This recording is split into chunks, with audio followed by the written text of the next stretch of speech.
are times when you lose your troubled mind. Suppose there are times when you're feeling unfound. Suppose there are days when your call is touch of gray. That's when you call me and know just what to say. We go out and on the night. We jump and touch the light. We dance and we don't sleep until we die. We don't have to worry. Drink up the night, it's early. Keep dancing, dancing, just running right.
Suppose there are times when you lose your troubled mind.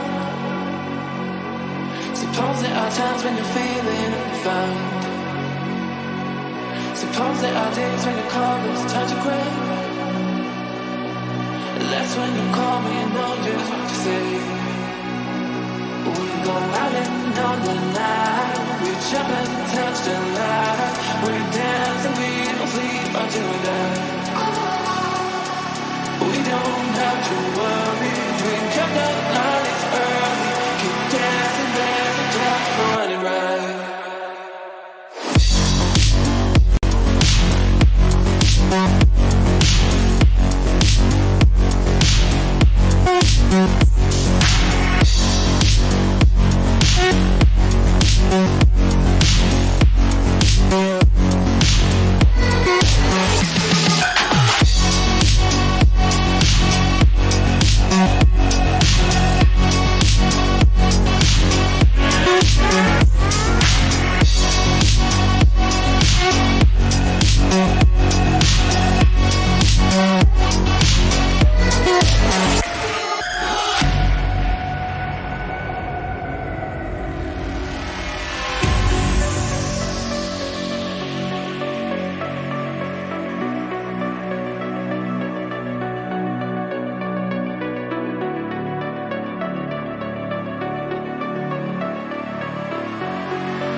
Suppose there are times when you lose your troubled mind. Suppose there are times when you're feeling unfound. Suppose there are days when your colors turn to gray. That's when you call me and know just what to say. We go out and on the night. We jump and touch the light. We dance and we don't sleep until we die. We don't have to worry. Drink up the night, it's early. Keep dancing, there's a time for running right.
Hello, ladies and gentlemen. We are here with the contenders who want to challenge the kings on the top, presenting you WD Black Ops Season 3 powered by AMD Esports partner Skyesports. My name is Lucifer and I'm here along with my friend Daffy, sharing the desk to see how these contenders perform. But before that, how are you doing today, Daffy?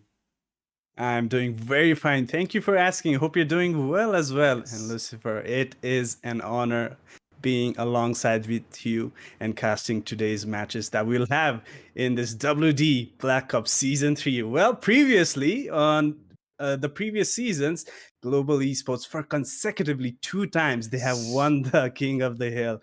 And do we think we might see a third time coming up, Lucifer? It might be a hat trick for them. They don't want to let go of it, and especially the title of the king. You know how I would say Hmm. huge it is, right? It's Yeah. I'll talk in terms of they're the actual kings. They have a kingdom and Uh, they're reigning and they have a goal, right? They don't want to give away their mhm, treasures. So I'm pretty sure it's going to be tough for them. But as we were talking about the kings of the mhm. hill, let's switch over to them because you can see these men standing strong with their heads high, as you said, Daffy, back to back 2 times. 2 times indeed. And well, I think they might just win the third one as well because of the time they had to practice for a long time ever since their last tournament. And we have no idea what we might see from them.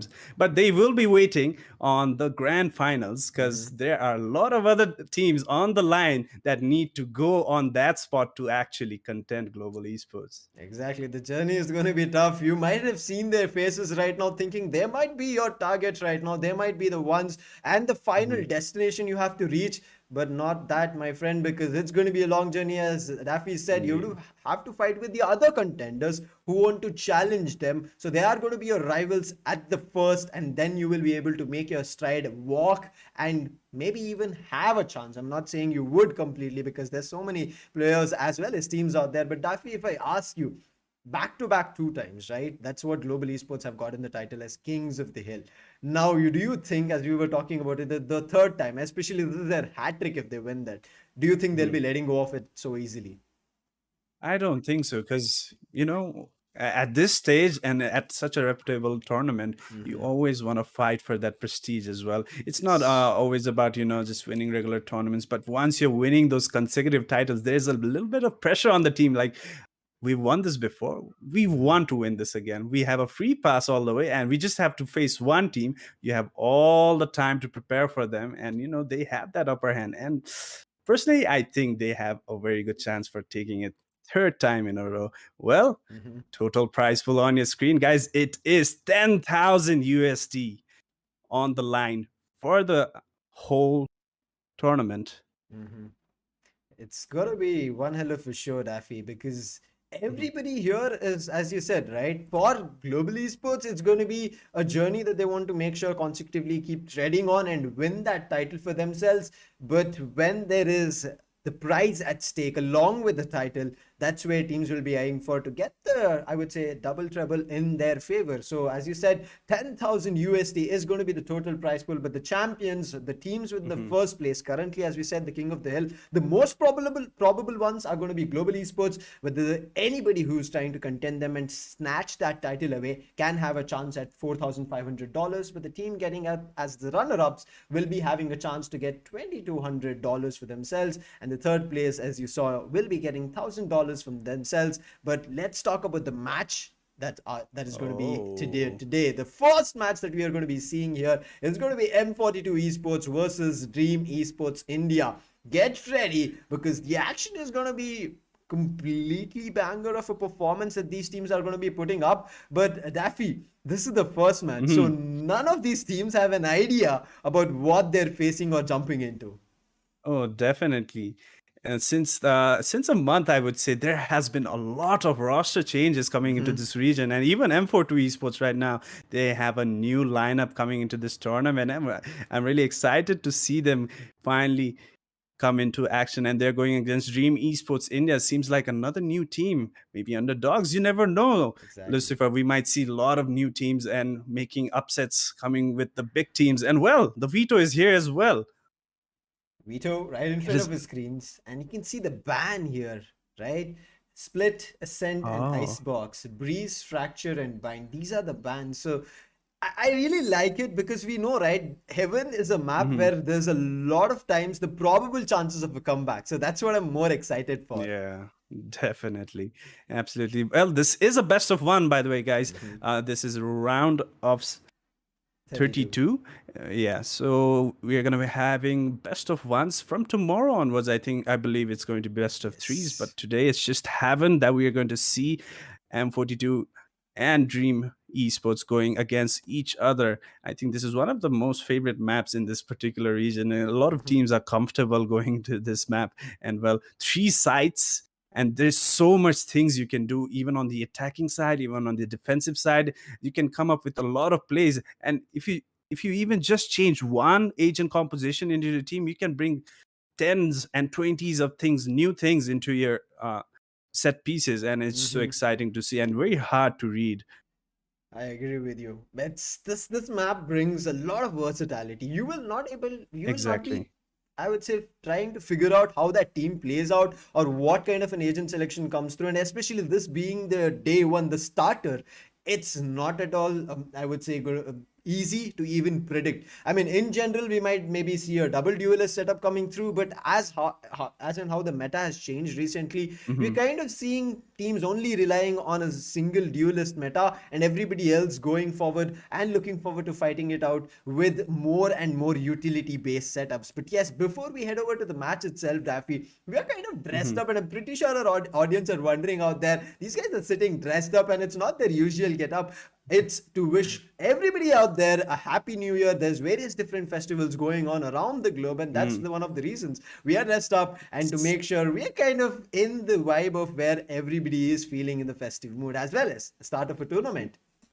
Definitely. It is in a lot of reasons. It's a new year starting off from today. And well, we are all dressed up with that. And we are starting this tournament on such an auspicious event as well. And well, hope it goes all the way good. And it should be very exciting going forward into this tournament. Oh yes, it is going to be. It's going to be one hell of a journey. But now, Daffy, let's Hmm. get back into the game and talk about Hmm. what can happen here. Now, yes, M42, as you Yes. said, there has been a couple of Hmm. changes. We'll be seeing the Hmm. players themselves. But what do you Hmm. think? I'll not talk about how these players or even how Dream will play. But what do Uh-huh. you think these teams can come out as new? Because we've been seeing a couple of these teams have been adapting and bringing out KO very frequently. They're bringing Yes, in Chamber definitely. as well. But what do you think is going to be your set piece as a meta? Well, Heaven is such a map that you can go with different types of composition depending on your player's play style. Mm-hmm. You cannot force the play style onto some particular players. If a player is comfortable, even like you said, Chamber, you tend to turn around and make your set pieces according to that.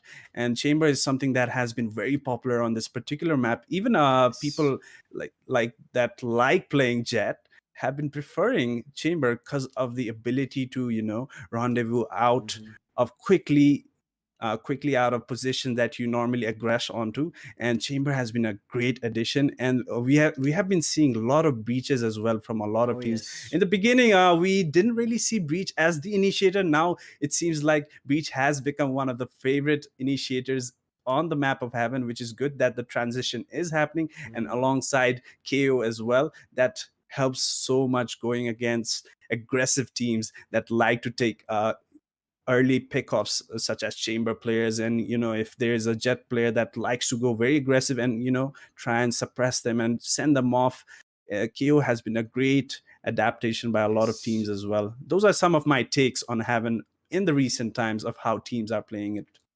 I agree with you. I mean, these Mm. initiator setups coming through is very strong. And as you said, power packed in terms of initiation, as you said, breach is really, really looking good, especially with the fault line and immediate setup of a Mhm. flash helps that maybe a region, if you're going in for a quick B take, at least the C link or the A link can kind of be numbed over there.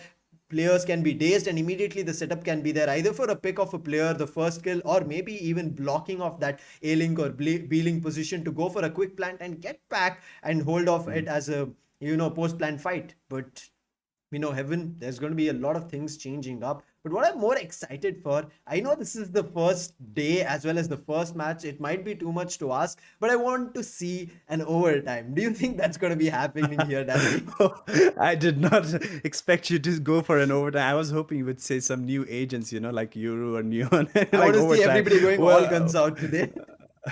definitely. Overtime would be such a treat to watch in the first game of this tournament. Well, um, we're not sure what is up in the sleeves from both the teams, so but we can really hope for that. And well, it might be very likely because you don't know what you're going against. Both the teams probably have new compositions. They have no idea how they play. They don't have any match history either.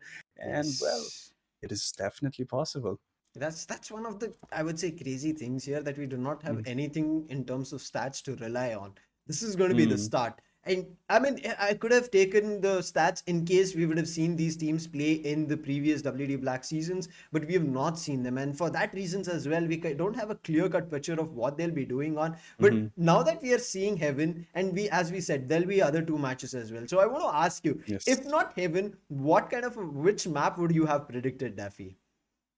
I would have probably gone for Ascent or Bind. I Hmm. think these are the other two Agree. maps that a lot of teams are very comfortable playing with. It's not that the teams are great or it's just more teams have played this map for a longer period of Exactly. time ever since Valorant was introduced, and this map has been there, and a lot of teams actually prefer playing on it.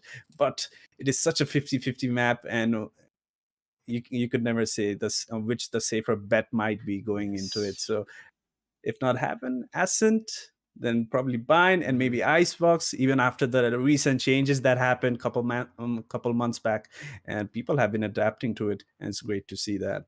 I agree with you. And as we're seeing Heaven, right? I like it because, Hmm. as you said, right? Ascent and Bind would be our like blind picks that, in case we just Hmm. saw these teams, you would have discussed about. But Heaven coming Hmm. through now, it gives the opportunity for both the teams, because we know how Hmm. highly attack favored it is. But yes, in the recent times, how the matches are playing out, we are seeing a couple of teams also making it work in the defense, just either in retake or at least holding down a side while the attack is Hmm. happening. So I think Heaven is a map that gives you a chance for any of the teams. If the first half is not working out either in your defensive half or the attacking half, when you switch up, you can bring in something new, and it kind of Hmm. opens up their possibilities when the side switches up in Haven. But the other maps, we immediately talk about it, right? This is a defense Hmm. favored map, this is a highly attack favored map, and that just stands true for it. Heaven is not that way. Even though it's an attack favored map, we have been seeing things switch up. But one thing, as we were discussing about agents as well, one thing Hmm. I know, it might be too risky as well as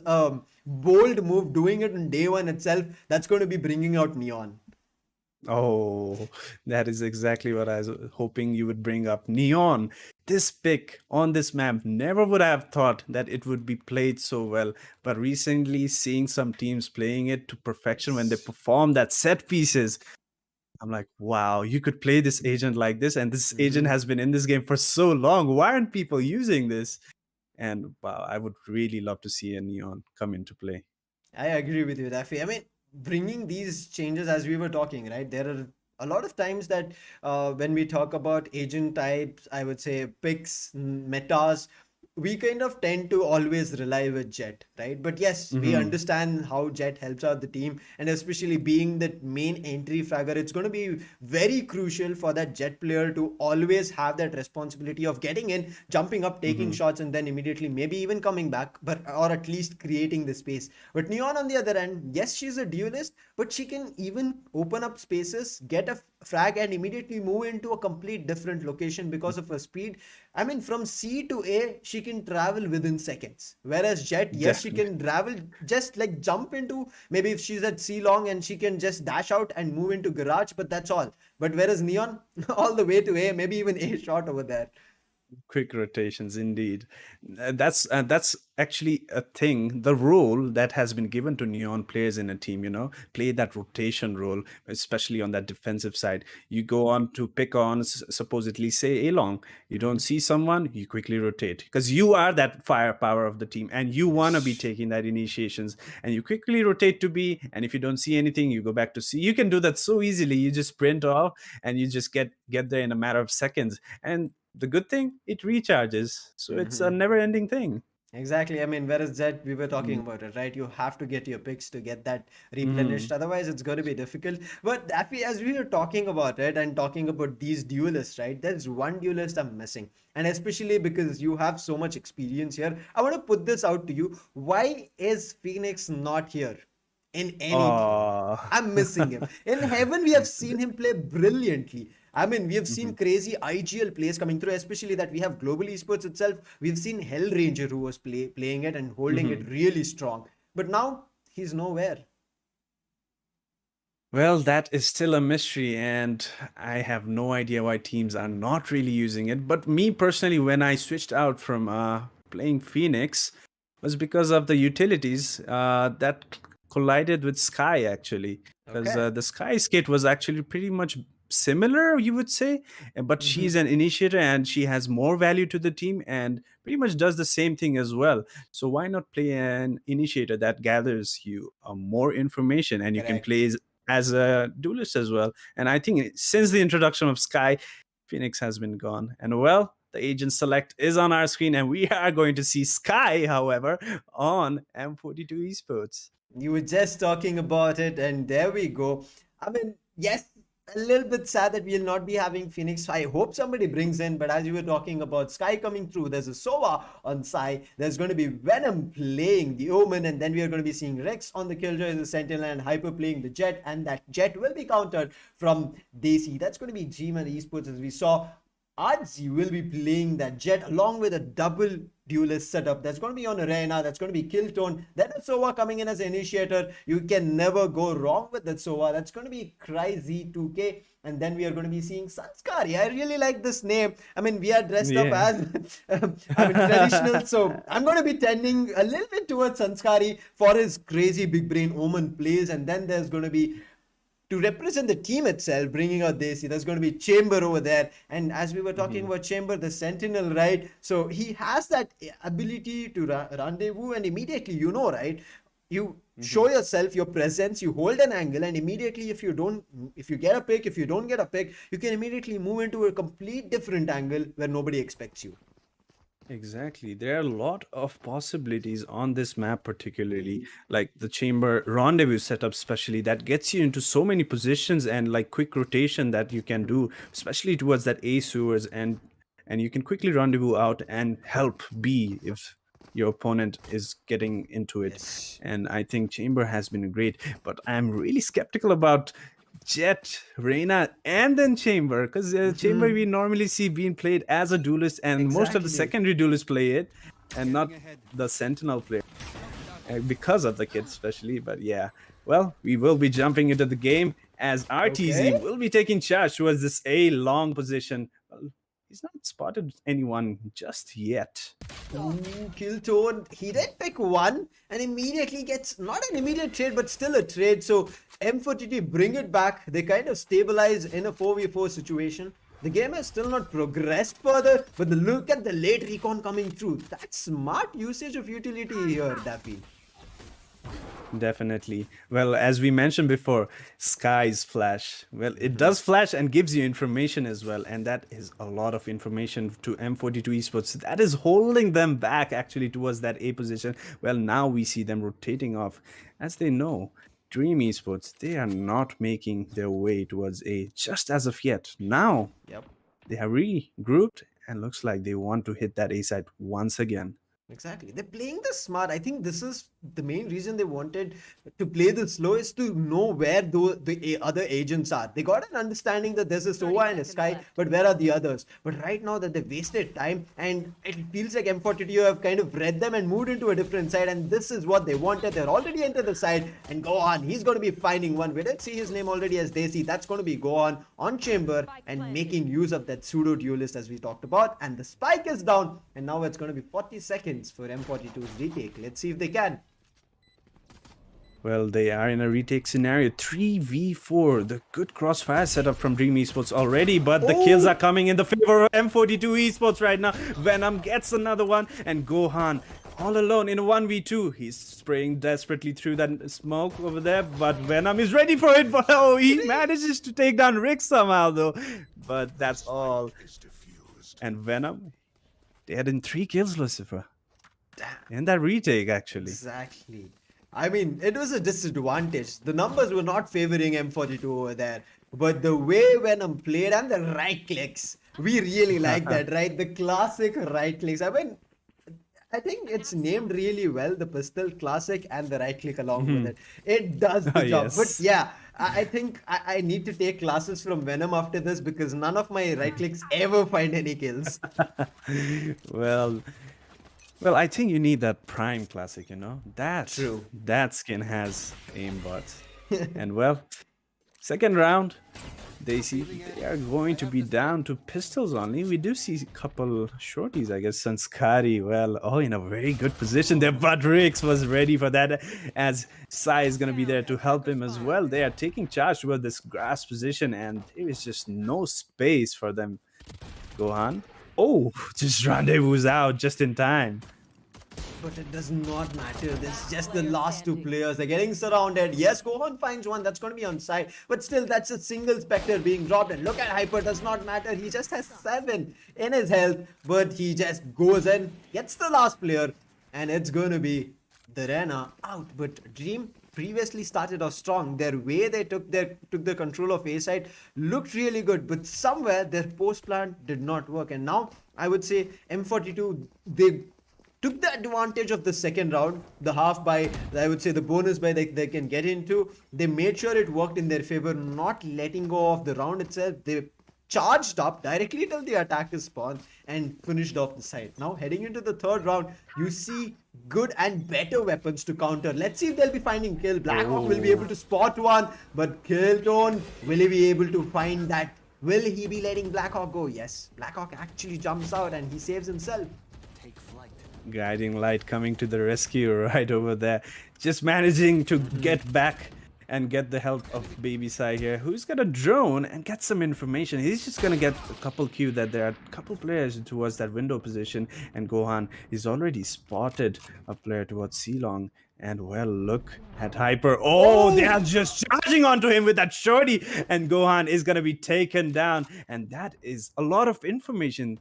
It was only Gohan towards the Silong, suggesting that Daisy might be going towards the other side. And well, the information seems to have been passed. And looks like they are playing retake, Lucifer. Yeah, they have the number advantage, so that they do not want to kind of drop it. But look at this, Rix is already in. He's taking the risk. He takes one, Archie is down. Now it's up to Cry. He'll not be able to find one. Rix takes 2 before he goes down. Killtone, he finds one. The Rena might get activated. She is overhealed right now, but Blackhawk is also there along with him. Sai is here to provide cover, so it's not going to be easy for the spike to detonate. And the Spectre is just coming to clutch. Look at that. Blackhawk is going to take down 2 as well. And he is going to be diffusing that spike. And well, credits to Rix actually. It looked like they were going to retake that side, but he just comes in at the right time. And the amount of time that he bought for the team's rotation was just insane. And they just fell short there. And the round, it's just gone for them. That was the gun round for them. Exactly. The pull by, they lost that. Now they're going to be going in on an eco, I think. Maybe not forcing it, that'll be the good call, right? I understand eventually down the line, if you go for a force, it's because you want to get some rounds on board. But right now, you have a chance to kind of regroup, play this slow, play this pistol round, understand what is going wrong and what M42 is doing better, and try to counter them. Let's see if they'll be able to do it. They have the sheriffs, that's going to be on RTs. Absolutely. Well, they should be taking this time to understand how M42 Esports are actually playing against them. They have been a bit aggressive at times, but the early passiveness, it's just so hard to read as a team from Daisy. And look at this one-way smoke coming in from Venom. It's so confusing. You just don't know what you're doing. And look at this. And he is going to get one. He can quickly get out of there as well using his shrouded step. Is he going to decide to? Yes, he does. He just gets out just in time. And the Trailblazer, that's going to spot 2 of them. That is a lot of information for M42 right now. Rex finds one out guard, and Sai has taken the opportunity, pushes out window. He should be finding another, and he takes down the spy carrier. The ultimate is there from Gohan. Can he find one? Yes, a quick one. Killtone will be getting one with the sheriff, but still, it's a 2v3 situation, and Gohan still has 2 more bullets to play with. If he finds at least one, the numbers will be equalized. Definitely. Well, the Trailblazer used might have given some information. And they might be capitalizing on that. 30 Well, seconds left. there is an operator towards that A long position. If they decide to go there, Hyper, I don't think he's gonna miss. But Blackhawk just ready for kill, I'm out of stuff. kill toned. And now it's just Gohan. With his tour de force, 2 bullets, but 3 enemies. Yeah, I mean, I think he picked up a weapon. Yes, he has a Venom Oh, and Black he Hawk. does, he does. He spotted. Venom, the man who started it, he's going to be finishing it. But as you said, Daffy, the way M42 are playing kind of passive, but they're aggressive in that. You saw Venom, the position he was holding, nobody knew that from Dream. But everybody just fell into his hand. The first pick itself made sure they got the control of the round. But yes, nothing to worry about because it was an eco round from them. Definitely. Well, the smoke that he used, normally we see it being used on the left side, that one-way smoke. But it being on the right, it just confused DC, I think. Yeah. Like, what is this smoke? And Venom, well, they fell just in his trap, and Venom got his kill, and he managed to escape as well. Well, going to the 5th round now. This is going to be a proper gun round battle between these two teams. A-Long has been contested. Hyper with his operator is towards that A-Long position. Chai, he's gonna use his drone to clear out and push out the enemies for a while. And Hyper, he's found that angle when that drone was used, and he's gonna get the first success for the team. Here. Much needed. I mean, if you missed that op shot and you lost your operator because he did not bring the op till now. So this is the 5th round where he's brought in his operator. But look at this Cry. He's not giving up. But the Trailblazers, it's back again. Gives away the position. Cry is already dazed over there with that Trailblazer. There's nothing that he can do. And Sanskari was trying to play along with him. But he's also out as Sai picks up 2 for himself. The last player, Killtone, he's also been spotted by the Killjoys Alambot. And there's nothing he can do. Venom puts a stop, and that's going to be a 5th on the board. There's nothing that Dream have still found. I'm out of stuff. Well, they are definitely not finding the answer. The A-Long contest was pretty good idea that they had, but the setback that M42 Esports are doing just after giving that early control is just phenomenal. Dream Esports, they are just not being able to push forward on what they have already controlled, and they're just set back, and then they're just being taken down one by one. Unbelievable. I mean, 5 rounds, and especially on the attacking half, Daffy. It's not that the defensive half we could have been okay with it. It's the attacking half they're not able to pull off. And I think this timeout was very necessary. But if I ask you, Daffy, what's the best thing that they can kind of get back into the game? Because still now they've not found their groove. They've not found their momentum. They've just been losing ground. And you can see even the space that they're trying to take, the side of M42, they're pushing them back to the attacker spawn. Well, definitely. Well, the problem, I mentioned it in the beginning. They have 2 duelists, Jet, Reina, and a Chamber. There's not a lot of utilities that you can work around and get that execution into play. It is so tough on such a map. Having so big, you need so many utilities to actually get into the site. And the only utility that you can probably be useful would be a Sova's Recon, maybe the drone. And if Omen has his ultimate online, he can actually TP into some corner and just get that information and push out some information for the team as well. And well, if they can manage to do that, I think 1 orb is what they need for that ultimate to be online. But well, RTZ going down early in that round is just going to set them back now. That is the Jet, the primary duelist, going down for Dream Esports. I mean, they're unable to do anything even with the double duelist, as you said. And you also mentioned the Chamber as well acts as another pseudo duelist. So kind of having 3 duelists on board, it's kind of a little it's kind of hitting them back because they're not a heavy utility based setup, and that's the reason it's not working for them. Yes, we see an immediate trade coming in from Killtone, but that's just one. You're still deficit, I would say, deficit in terms of your numbers. And Rix is ready. He goes in for a peek. He does find a player, that's Cry, but he does the damage. But Sai wraps him up and sends him off to the next round. Now he's down, so last 2 players surviving in a 4v2 situation. Well, Killtoned, he has that Empress online for himself. If he can manage to get one, but oh, Hyper! He hit his leg. And look at the HP on both of the Dream Esports player right now. Sanskari, very low. So is Killtone. Well, They still have a chance. The Empress is still online, but he is not going to use it just yet. Venom in a very sneaky position. He takes him down and quickly teleports onto the top boxes. Oh my god. What? Now that is the kind of Omen plays we would love to see, Lucifer.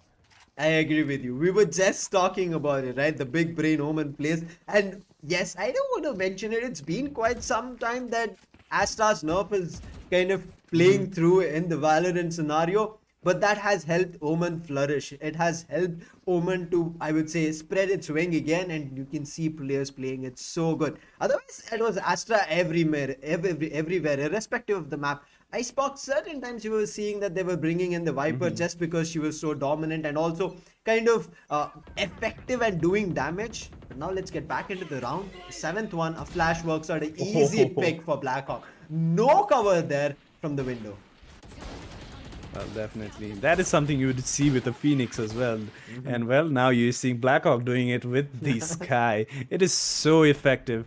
And well, Blackhawk in a very aggressive position, and he's still going to take down Sky. I think they knew that Blackhawk was in that cubby position, and still, even after getting paranoia, he still managed to take him down. And now it's just down to RTZ and his teammate Sova in a 2v5 scenario. Crazy. With the Marshal, definitely a headhunter weapon.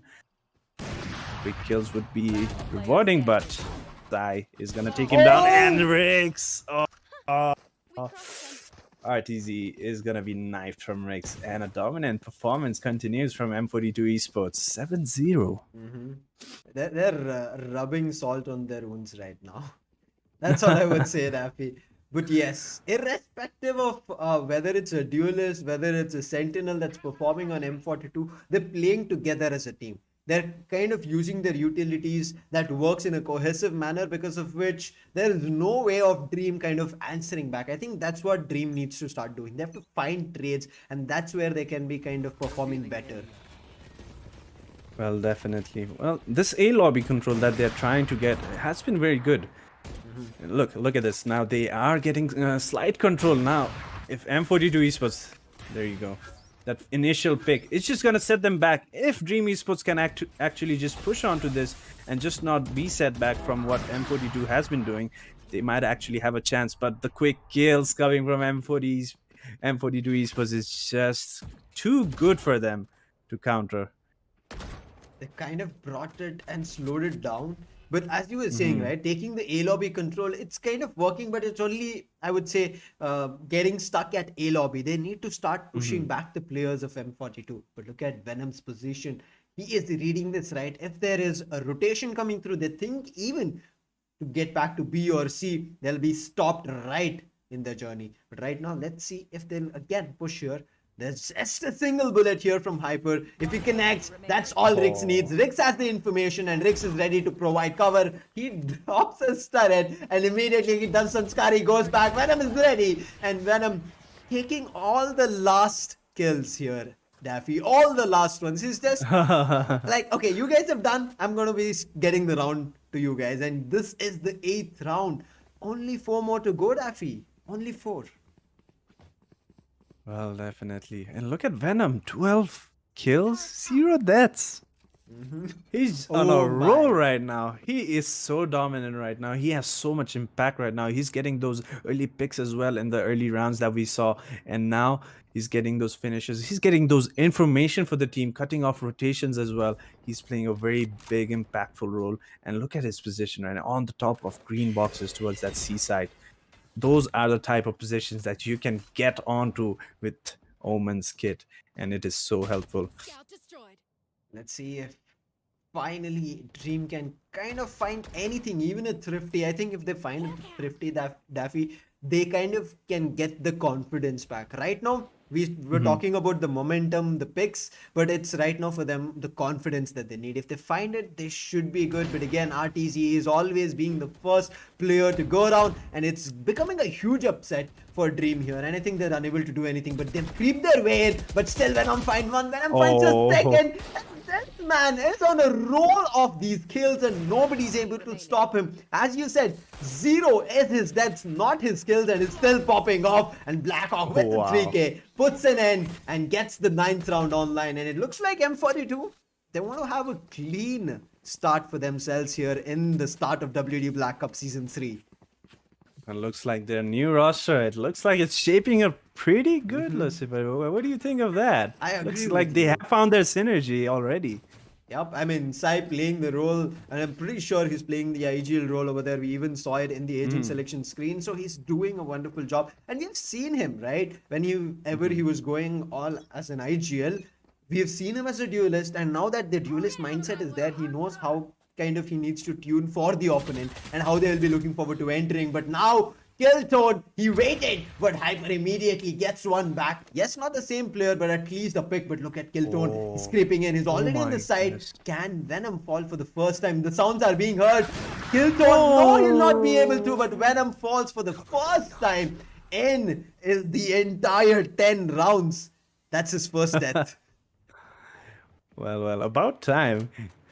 And well, finally being shut down. Oh, Dream Esports, they had a very good chance going into this round, but Rix was so crisp and he had the right information and he took him down. And Hyper is gonna shut down Crazy as well and put an end to this round as well. This is going to be 10-0. This is the double digit, and M42 Esports just 3 rounds away from taking it all.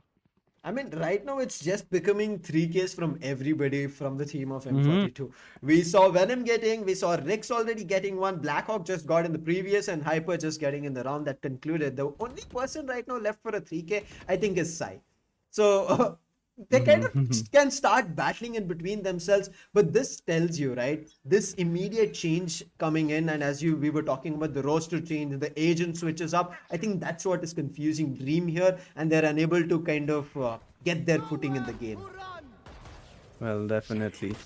Well, going to the next round, this might be a do or die for our Dream Esports. As Crazy, he found one with that Hunter's Fury, but the follow-up is coming from M42 Esports. The counter just comes in. Even if they lose the man on their side, they just bring it back and bring the man advantage in their favor. And that's Seekers. Oh, that is going to give a lot of information. And look at the map control that M42 Esports has right now. All of mid, all of C, all of A. Where do Dream Esports go now? They're pushing them to their base and they're not letting them even have anything. And we were just talking about kingdoms, right? M42 look like they want to take the kings down. They are ready for it. They want to conquer right now, and they're putting up a strong statement. The last player right now surviving is going to be Sanskari. He's kind of hiding, but I think he gave a sound cue. That's the reason Hyper. He went to the A lobby and he found him immediately, closing that 11th round off. We're going to be heading into the last round of the first half. And it's an unbelievable start here that we are seeing in the WD Black Cup Season 3, that it's a clean 11 round take coming through for M42, and Dream have still not found their footing. I mean, if this is the case in your attacking half, I cannot even imagine what's going to be happening, because if it's a 12-0, it's just one round, Daffy, to close for M42. Well, definitely. But you know, that one round to close it out is one of the most difficult things in competitive FPS. I agree. And maybe Dream Esports, maybe, just maybe, they might actually bring back some rounds. But, well, this round is shaping to be very good for them, as they have the man advantage now. The early fight that has come between both the teams towards that middle position has favored for Dream Esports. Now they are looking to move themselves towards that A side. But the spike, however, is towards that attacking spawn. Yeah, they're kind of trying to fake it at A and head over to C, but that's being read. Blackhawk is not giving away the position. He just is holding as an anchor for information. But Adzi, he's entered the site and... Charges left. Okay, Rix was backing up, but yes, a smart call. Now you know that there's no numbers from the side of M42. So whatever they're trying to plan, they're going in, I think, for a retake, not going just for those initial picks. Adzi just clearing off everything in and around the site, anything in terms of all the utilities as well. And slowly, the spike is here. The spike will get planted, and I hope this is going to be their first round. But there's a lockdown, and Rix wants to use it. Well, definitely. That is the exact reason why he fell back, because they do not have that man advantage and they do not want to be risking this phenomenal score that they have already. They don't want to be risking it. They want to keep it flawless for themselves. But RTZ's aggression might have paid off, but the trades are coming in from M42 Esports. It's a 2v2, and Baby Sai has some shock darts. He's going to use it. but that is not going to do much damage as Gohan and Kiltone are going to find one each, and they're going to get the first round for themselves. Dream Esports finally on board. That is going to be the first half concluded, 11-1. That's what we were talking about. You need to get your trades in, which is better, and always have a positive trade. Finally, it looks like it's a little bit too late, yes, Daffy, but they've found something. And as we were talking about, Heaven is a map which allows you to make a comeback, and I hope this is the comeback that we were waiting for. This is the kind of round that turns everything in the favor of Dream, but the half has been switched. Right, I think if there were just a couple of rounds for Dream Esports, maybe they could have pulled a couple more in their bag, and then maybe we would have switched the round. But now, immediately switching the sides, they have to kind of adapt and put up a brilliant performance. Well, definitely. They could have built that momentum, if there were more rounds in the hand, but there are not now. They are switching sides, and well, are they ready for what M42 Esports have up their sleeves? But early contest going towards this B side, and Kiltone is going to be the one that is going to find the first success for their team. And Dream Esports, they have the idea that they have fallen back towards that C side, but Rix, right click, Lucifer, right click. Right click supremacy. Kiltone going in for the same thing. Can he be taken on? Yes, Hyper with just 22 in terms of his health survives. The last two surviving players is going to be Cry as well as RTZ. This is the retake that they have to make it happen to get another round, but it's getting denied. Sai gets a 3k. We were just talking about it, but I think Sai did also get a 3k a little bit beforehand, but does not matter. Now the entire team of M42 has 3ks in their name, and also the match point round for themselves in this best of one.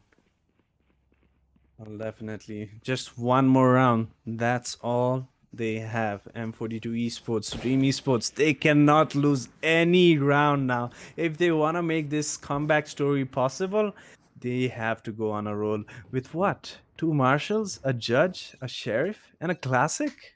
Okay, Lucifer, I think it's over. I agree with you. This is not a story that we have ever seen work out. Oh, and if he connected his shots with the headhunter, maybe something magical could have happened. But as you said, it feels a little bit difficult right now. But Kiltone, he's pushed out. He had to connect his first shot. The marshal gets denied, but Gohan is still standing. But the trailblazer, ouch. I mean, you cannot battle with a wolf over there, right? Definitely. Well, what do? There's nothing you can do except take those fights and actually win those duels. And now Sky with that judge, he's gonna find one, however. But 12 HP, that's all he has. And Rix, his crosshair is ready right at that head level. Well, Sky is not going to push, so Rix, he decides to push, and he is going to be closing out the map. And today's match for M42 Esports, who are going to be your winners and will be moving to the next round. That was a quick one, but still, I mean, when you come out and especially put yourself into a game, right, Daffy, you need to show your best performance. And I think that's what M42 were ready and they wanted to get into. They wanted to come out with all guns blazing. We were just talking about it, right? But we didn't talk even about the overtime situation. But this is a brilliant way to show up, and especially this is why we said none of these teams are just like here for the title or maybe the prize. They're here for taking down the kings who are sitting on top of the hills. Not going to be playing even a single match. Note it down, Global Esports are not going to be playing anything until the grand finals, when they see a contender finals and see a contender worthy of facing them, because they've been back to back 2 times the king of the hill. So it's not going to be easy to reach to that pedestal. Let's hope M42 reach there, because this is one banger of a performance that they've showcased on day 1 itself. But Daffy, if we want to kind of break down, what do you think went wrong from Dream and what worked out brilliant for M42? Well, it is actually very tough to say when you have an agent composition that Dream Esports had. Well, it could have worked out if you had strong aim on your team, and looks like the duels were just not in their favor at most. They were getting those early control that M42 Esports were giving up. That passive. They were a bit of passive aggressive. Taking giving the passive control in the beginning, then aggressively taking back that control that Dream Esports were having, and they were doing it so well, and they were winning all their duels. That keeping them in the man advantage, it's just so tough to then execute onto a particular side in a map such as Haven, where there are three sides and there's a lot of control you need to have, and there's not much utilities you can work on. And I think that is what fell short for Dream Esports in this match. Yeah, I agree with you. I mean, we keep talking about it, right? That utility-based setup is where a lot of teams are tending to go to on Heaven because of the control that they can get, the amount of information that they can take, and also kind of isolate and push back teams. It kind of, yes, was missing here from Dream Esports, but also they wanted to be aggressive. But that initial first round itself, they kind of gave the idea for M42 that they're going to be looking for information before execution. And M42 kind of looked like they took advantage of it. They understood that just like we are kind of not giving information and going for aggressive angles but playing passive, they took advantage of it, immediately took down positions which Definitely. was super aggressive, and no idea was there coming in for Dream Esports, and they just fell into those Mm. traps. We saw Omen's one way smoke, you talked about it. It confused them. They were not ready for it, and Yeah, they did not even presume Omen, I would say Venom would be there with the Omen. He gets one and immediately jumps out. We saw the other player immediately looking for the trade, but that's the best part of Omen.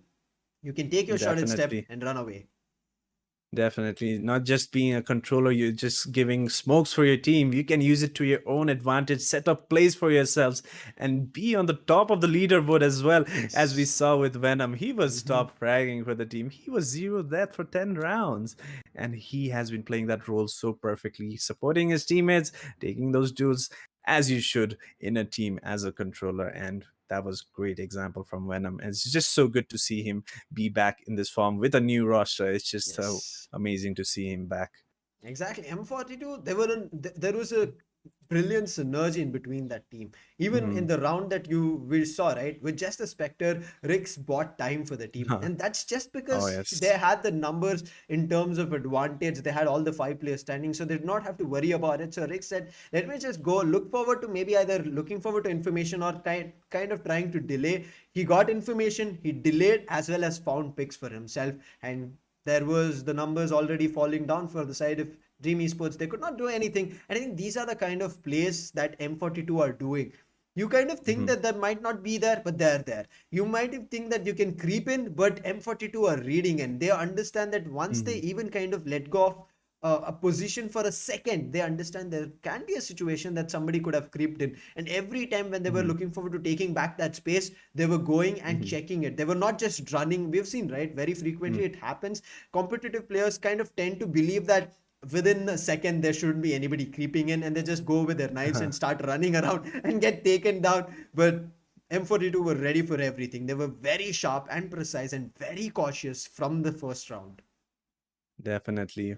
Well, M42 Esports, they seem to be shaping up very good, but that was just Heaven that we saw. I'm so excited Exactly. to see what they have brought up in other maps. We'll probably see them in the upcoming days where it's going to be best of three. We'll see more and more maps. And well, for today, it was Heaven. And what can teams do from this word and Mhm. counter M42 Esports? I really wanted to talk Exactly. about that. What agent composition do you think would have actually countered or even, gave some competition towards M42 Esports on that defensive side, especially because they were taking those controls in such a manner that it was so unpredictable. I think from the side in general, even if it's not Dream, as you said, after watching how M42 have played, it's the information that Dream were lacking. I mean, yes, they had a Sova, but Sova has only recon. Now, you did talk about Sky Mhm. as well. Sky has a flash, which gives you information. Now, you can even bring in a KO. That 0 point, the knife will help you out in kind of giving information and also kind of suppressing the opponents not being able to Yes. use their utilities, especially on the jet. But right now, it's time to take a look at the scorecard. 13-1 is the score. That's what we've seen. But as we were talking about the MVP, Venom was there, but Blackhawk came in clutch at the last moment and kind of stole it away from him, I guess, because the average combat score is a little bit better on him. And look at him. He has 15 kills, but still the KD, that's just unbelievable. Same goes for Hyper. Well, definitely. We did see Blackhawk, play that secondary duelist style, using those flashes to advantage through that smoke, getting couple kills, going back, using that trailblazer. Then Yes. even after that stun, aggressing into such positions that Dream Esports, they were just not ready for Blackhawk. And well, the score, the KDA, everything, it just points out to that how Blackhawk was the problem for Dream Esports. Exactly. I mean, as a team, you can see every agent has played their part, but also they've kind of gone a step ahead to make sure they go a little bit better and showcase what they're made up of, and they put up one hell of a show. As you said, everybody is performing brilliantly, but as soon as you take a look at the stats coming in from the side of Dream Esports, you can see the highest is 181 average combat score, and the highest is also going to be, I think, just 8 kills. And the ratio, look at it, they're not even close to one. And if there is a team or a player from the team who is not even close to one, that kind of tells that they're not having a good day. And I think Hmm. it can be said for the entire team here from Dream Esports, this was just not their day. They were maybe not ready. Maybe they thought that this would be a different playstyle coming in from M42. But whatever it was, this was M42. I mean, getting ready and going all out, guns blazing. But this does give idea for Dream of what they can do better later down the line. And that's why we say, right, whenever you come into a tournament, you should be ready for everything. You should bring in your plan A till plan Z, get everything prepared and keep changing it up.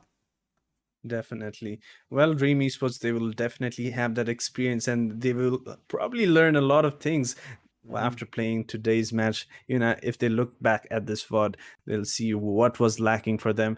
And well, I think they could start with working on their agent composition at first. And Yeah, even just introducing, I think, Chamber being replaced by KO, that could have done a lot of true. things, you know, like you said, using that 0 point to get information and actually restricting those agents from using their abilities as well. Per Hmm. se, if Venom he was in that C cubby, if you use that 0 point, you get that information that he's there and he cannot even get out. And you Exactly. can use your utilities to actually get him get that kill and put yourself in an advantageous position. And well, it's just crazy how one agent can make such a difference in this Hmm. particular map, not just in this map, in a lot of maps, and in this game particularly is amazing. Exactly. I agree with you, Daffy. Especially, I mean, we were talking about Astra a little ago, right? A little while ago, where we were saying that Astra was kind of, I would say, controlling. She is a Mm, controller, but controlling everything on any particular map you take up. She was the one yes. who was dominating. But right now, how it has changed up from just a little bit changes coming in, a star lesser, these things, and also the time that is there in terms of retracting and getting back the star, and also the smoke being deployed, all these things kind of having a little bit of a change and a tune up has caused a major change in how the players play it out. But as you said, yes, the agent, it's going to be very crucial in terms of countering. So as you were saying, it should not be just that how comfortable you are in terms of the agents that you play, but it also should be that how you can counter the opponent team. And as we were seeing, Definitely. right, the SOA, we know how the lineups will come through and what position they use that recon to get information. Hmm. So I think M42 were easily able to counter it. So that was nothing I Hmm. would say they were surprised about. But as you were saying, bringing in a KO, bringing in a Sky, using a double initiator setup, or also as we were saying, using the breach, getting that fault line and immediate flash in, they could have done a lot better. But right now, done with the first match. So let's take a look at the second one. The second one right in front of your screens. It's going to be Reckoning Esports versus, we saw Dream Esports. I think they were the seniors. Now we are going to be seeing the India juniors coming in from Dream Esports themselves. Let's see what they have, because I'm pretty sure after seeing the performance of what went maybe right or wrong, because I want to point this out, Daffy, it kind of felt for us that yes, the whole fight was one-sided, but the fights that the side of Dream were taking, you take Kill Monted, we even saw Gohan performing and getting a 3K in the first round. So they were ready for those battles, but they were not the ones, I would say, kind of calling the shots. It was the other side, M42, calling the shots. So I hope these teams read into it that they should be the ones kind of controlling the entire scenario of the map, but also which map is it going to be? We saw Heaven and we are talking about Hmm. Heaven. It can be anything else now immediately as the match is switched up and the teams have switched.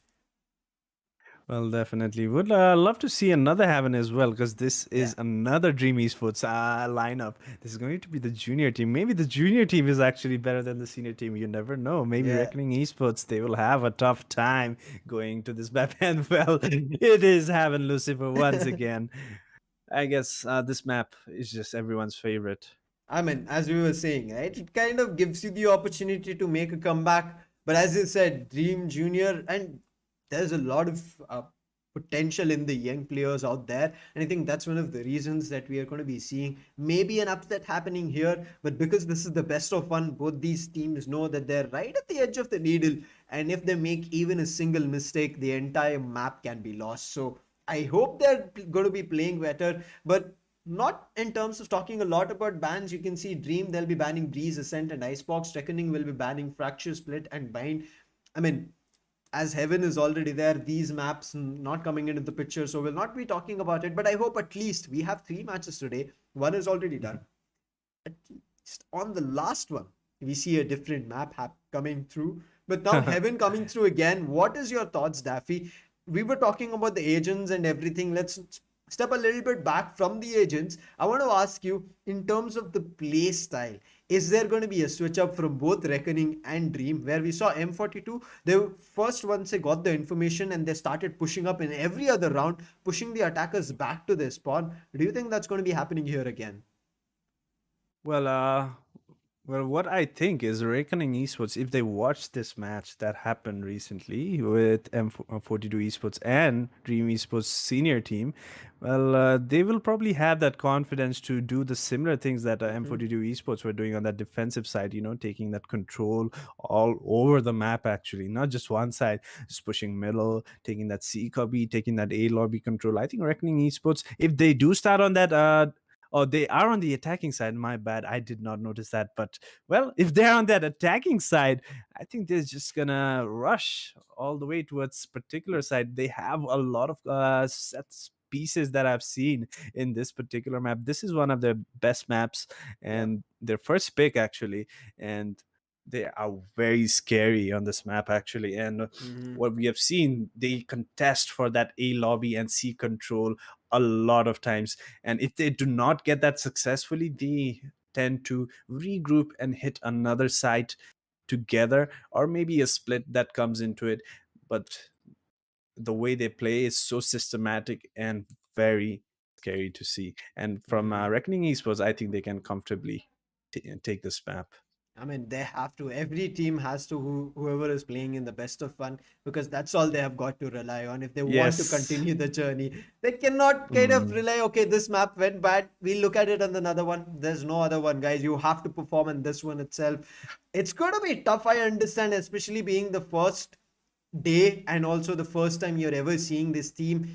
As you said, we know some of these teams, we've heard the names they've done, and as you just said, Reckoning, it's one of their maps that they feel comfortable and they kind of have a strong hold. But as things are changing, there might be a switch up coming through. There might be an upset. Dream, that did not bring in a KO or a double initiator setup on the first match, might be bringing it now with their junior team, and that might be the Mhm. upset, that might be the change. And that's what I want to see, because right now we've been talking about it in a general plain style, that a single duelist double initiator setup, then Mhm. you see a controller as well as another maybe a sentinel or maybe a double controller, depends on how the teams want to play out. But these slight changes even in a single agent that you bring in, I think causes an upset, Daffy. So I think if that Definitely. comes through, there might be something different that maybe us as viewers as well as casters, we don't know what we can expect. We never can expect the unexpected. Well, if Dream Esports junior team, they have done their research and done their WOD reviews on the team of Reckoning Esports, they probably predicted that Heaven map is a map that they might be playing in a best of fun. And if they have some counters to it, if they have done their homework and maybe even come up with some counters to what they normally do, it wouldn't be really surprising to see an Mhm. upset coming in. Like we mentioned, maybe the junior team, they have something up their sleeves. There's going to be a lot of question marks, kind of a lot of things that we want to kind of keep sending through our viewers' minds as well as ours, that we want to keep putting out there, because as you said, expect the unexpected. There might be even Neon coming through. We already saw the Chamber coming through, but as we also talked Mhm. about the Phoenix, I mean, I know I shouldn't kind of keep my hopes high for Phoenix, because you already said Sky is a little better over there, especially with the setup and plays for the team. And that's where I think when you bring in duelists, you kind of have to play on your own, and majority of your teammates kind of have to use utilities so that you have Mhm. information and you can go in for entry frag. But right now, as we were talking about Mhm. something in terms of a change, Daffy, This is something that I kind of want to. It happens very rarely, even in the international formats or anywhere that you take. It happens very Mhm. rarely that there is a zero duelist setup. I want it. Oh, yeah, it's actually been a long, long time since I have seen the zero duelist setup. The last time I knew it was Liquid that did it on Heaven, especially. They played the Sage Brimstone actually to actually get those defensive control, and the attacking side that they had was so systematic. But we didn't really see it go a long way because the metas keep changing, and there's so many Yes. new agents and setups and map changes and utilities changes that come into the game that makes you that forces you to be versatile coming into this game. And well, you have to keep up with what the new things are, and you have to keep changing things. And well, the teams, they have been adapting to new things. We would love to see more and more new things coming into the team compositions from the teams in South Asia. And well, Yes. for a starter, would love to see some other duelists been played. Maybe even a Raze, bring back Raze, because I Raze agree. was really good on this map as well. If you used it properly, especially on Hmm. that attacking side to clear out some angles, get some early control with the help of Boombot, and well, zero duelists. Very unlikely, actually, Lucifer. Right Yeah. now, on this map, especially, I think you do need the jet. If not, you need that neon to get into those sites. If you do not have that, who else is gonna go and create that space as a duelist? I Uh, agree. It's I gonna be just don't very see tough. it. As Yeah. you said, the metas, it's not going to be the same. You wish Mhm. for something that you kind of never knew could happen, and all of a sudden it happens and you get surprised. I think that's what, whenever we keep talking about it, right, we are going to be kind of blown out of our minds when we expected the least. Okay, this match is not going to be happening, and all of a sudden something that none of us thought, maybe as casters as well, but also as the opponent team, their rivals for that particular match might have not thought about that this is a playstyle that they could play on, can also be pulled Mhm. off. But right now, coming to Haven, right, as you said, Raze has been really effective. It's kind of missing, but in the previous Mhm. match, we did not even see Raze. But as you said, the control that can be taken, not only for attack, even for defense. Mm, Just take an example exactly. for B window. In case you Mhm. worry about B window, you can put down your grenade and throw your boom bot towards the B garden, towards the garage area, and you can immediately take control and push your teammates out, just like we saw Baby Sai coming out along with Mhm. Blackhawk. Rix was also trying to make his way out. So these kind of stunts can be pulled out and actually also capitalized, and especially it is very crucial in eco rounds that you can do a lot in terms of damage. But on the other hand, Mhm. for the attackers to make this work, I think it's going to be very crucial for both A lobby as well as C long control to be denied for the defense. If they're able to clear that Daffy, I think it's going to be a little bit better for attackers, as they can move into side, get their spike planted, and make sure they push back the defenders before they can, I mean, I would say, go for a spike plant. Because we see a lot of the times Mhm. that defenders, if they're close by in the sites, what they do is, before the spike can get planted, or as soon as the spike gets planted, before their team can go in for a post plant positioning, they immediately start going in for a retake, and that makes life Yeah, difficult. So let's hope that does not happen. definitely. But right now, as we are talking about the map and the positions, let's also talk about the selection of these agents coming in from both these teams. Jet is going to be there, but it's only on the attacking side of Reckoning, which is going to be deadly bringing it, as Desi do or die gets only Reina. Oh, Reina, and then you have the controller Viper. What is going on Expect here? the From unexpected. well, I am so shocked right now. I had no way expected that. There's no way you could expect that lineup coming into this game. Reina, okay, fine. Chamber, cool. Sova, much needed. Killjoy, yes, pretty good. And then you see Viper as the Yeah, sole controller. I mean, the Viper setups are pretty good, but on such a big map, and only there's a single controller. it's just too tough to be very, helpful for the teammates on the other side of the map. Well, you could do some setups on the defensive side, but on the attacking side, if you've committed your wall and your smokes to one side, you can't use it anywhere else. You've Yeah. already thrown it out, and that is when life becomes difficult. Well, they are on that defending side right now, so if they can get maximum rounds on this defensive half, they can actually work out something on the attacking side if they go towards it. But well, the opponent, they're Reckoning Esports, Lucifer. Mhm. Are they gonna allow that? Not at all. And most of the players from Reckoning that I can see here have tried their hands and have been the duelists. So we know in terms of their mechanical strength, they're not at all going to be denying anybody in their aim battles. They're going to be putting up one hell of a show.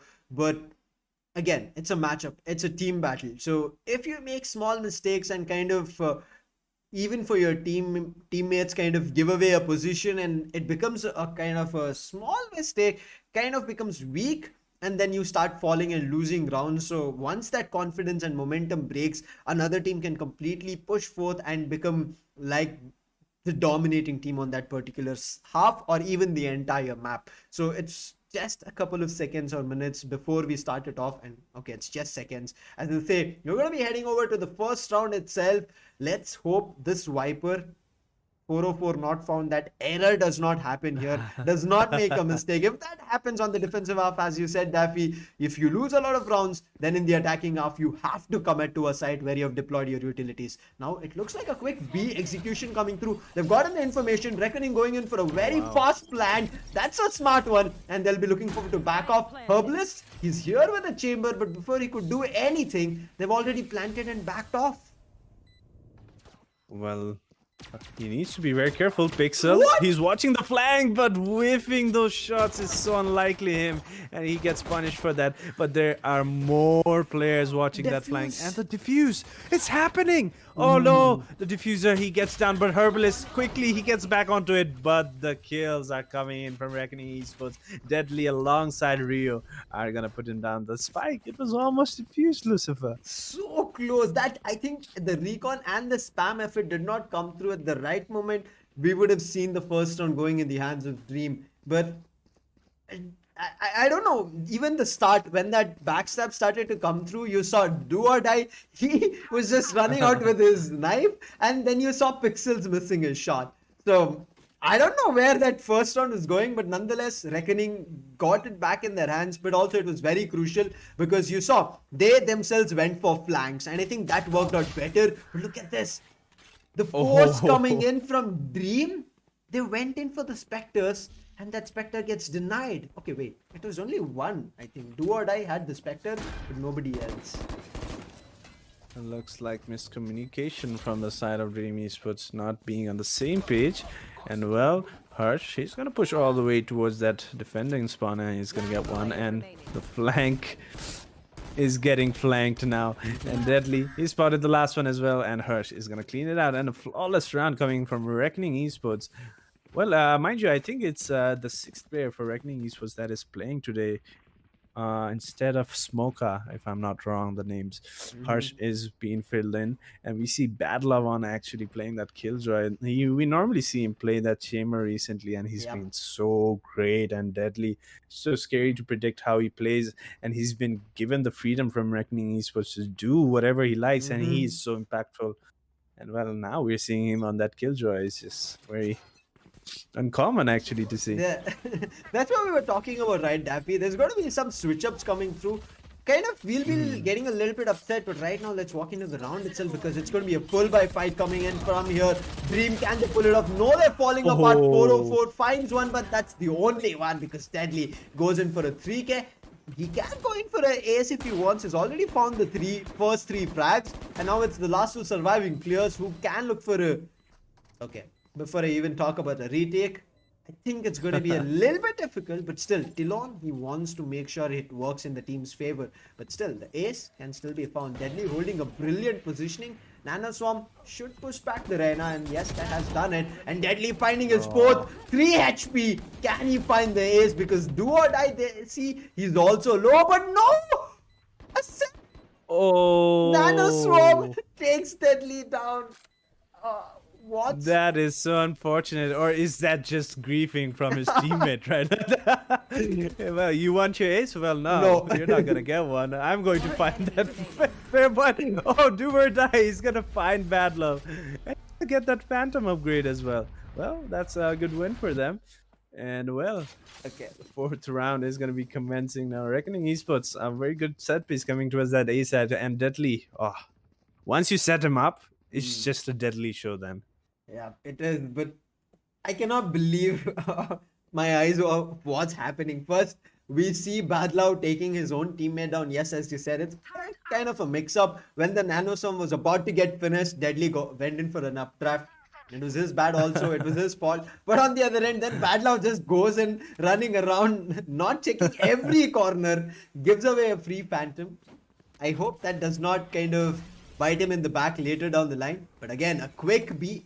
Is it a B execution? No, they're pushing through. They're going to A ring. Deadly finds Wow. one. Pixel finds now. And now they're kind of separating the entire team of Dream. And look at that. The lockdown is also down. And before the lockdown can be effective, they finish and wipe out Dream Esports Junior.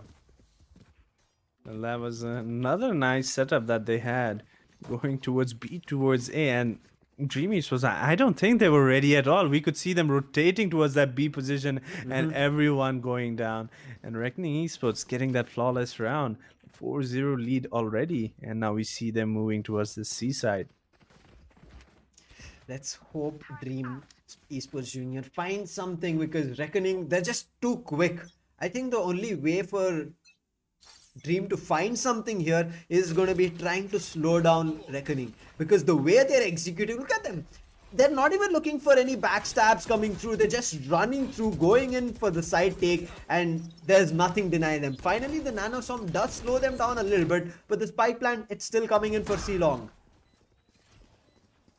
Definitely. Harsh going so aggressive with that KO here, and he has that garage position now. You take that seaside, how do you take that garage when no one is there to help you? And Harsh is already get that. When Herbalist and Do or Die, they have found one each. And well, Pixels, he's been spotted as well. It's a 2v3 for them. And oh, what a move coming in from Pixels. Is Do or Die going to expect that? Herbalist is the one he's gonna find him. And Bad Love with that Odin is gonna find 3. Now it's just 1v1. And Do or Die, Lucifer. What is happening in this round? And it's mind-boggling. It feels one way that it goes towards Reckoning, but then you see Herbalist popping off. He gets one. That move coming in from Pixels was brilliant, but he did not get the chance to make it work. Before that, Herbalist found him, took him down, and unfortunate. Otherwise, he could have found Do or Die over there, and Reina would have been down. The numbers would have been equalized, and maybe it would have been another round. But Dream, they found their round a little bit quicker and put a little bit, at least, a stop on the heels of Reckoning, that they do not completely speed up and take out double digits in the first half itself, in the first side itself. So let's hope that this is going to be the start for Dream as well of getting rounds in their favor. There's an Odin on Do or Die. I think he's going in with that Odin, but Deadly doesn't want to. Connects the first blade, but that's all he gets. But there's immediately a fragment coming through. This should be the kill that he looks forward to. Deadly gets one, and that's the Odin stopped. Well, definitely man advantage in their favor. Bad Love finds Void as well, and now Herbalist goes down as well. Now it's all falling apart for Dream Esports once again. Deadly, he's just charging on. He's getting those multi-kills every round now. And flawless once again, Lucifer. Reckoning Esports found their grip back. It looks like they know what they did in that last round that they lost, and they're like, no, let's shake up. Let's not do that mistake and just play our game. And well, flawless round once again. Deadly leading the charge by so much. Look at that score, 14. It's just 6 rounds, and he's carrying that. Aris? Oh, you gotta be kidding me now. He has a 7 KD already. So we saw players having a 7 KD at the end of the previous match, but right now Deadly he already has. And to be a Jet and a duelist, that's just a match made in heaven. And every time we see a duelist, that's what we want to see. Otherwise, I'm pretty sure we will be seeing a lot of his teammates or even the opponent saying, this Jet is nothing. I mean, not playing good. Kind of making the Jet feel a little bit bad. But right now, popping off is Reckoning. Irrespective whether it's utilities, whether it's gun, they're doing it all and taking players down one after another. And Pixels, he's reading this right. The banner should connect. It misses just, I think, by a centimeter, but does not matter. Another flawless. Wow, Reckoning East was not even one of the players. How are they managing to do it? I think that's the 4th flawless round in this half already. The scoreline is only 6-1. And well, Reckoning Esports, they don't seem to be stopping. Aris still being being played by Deadly over here and Bad Love taking that Odin. How do you even use those weapons on that attacking side? It's just so Right? questionable. I mean, I think this happened because you saw, right? Do or die, he picked up the Odin from Bad Love once he took him down and Yeah. defused the spike. So I think Reckoning got angry over that. They're like, you play with your own Odin, not us. And well, they are showing who the better Odin player is right now. And the A execute coming in from Reckoning Esports. Once again, Harsh, he did use his ultimate and he does go down, but the revive is gonna come in from Deadly as he's back on his feet once again. But Pixels, oh goodness, how did he get there using Shrouded Step for another flawless round, Lucifer? How is this happening? Consecutively, 3 rounds now. I think, should we start counting flawlesses rather than the Yeah. scoreboard on top? I think that's the Definitely. better bet. If Reckoning stop Yeah. taking flawless, then we'll tell them that no, you're not getting rounds. It's gonna be Dream. But still, Yeah, jokes we'll just apart- hand over the rounds. Yeah. Jokes apart, I mean, this is just Reckoning.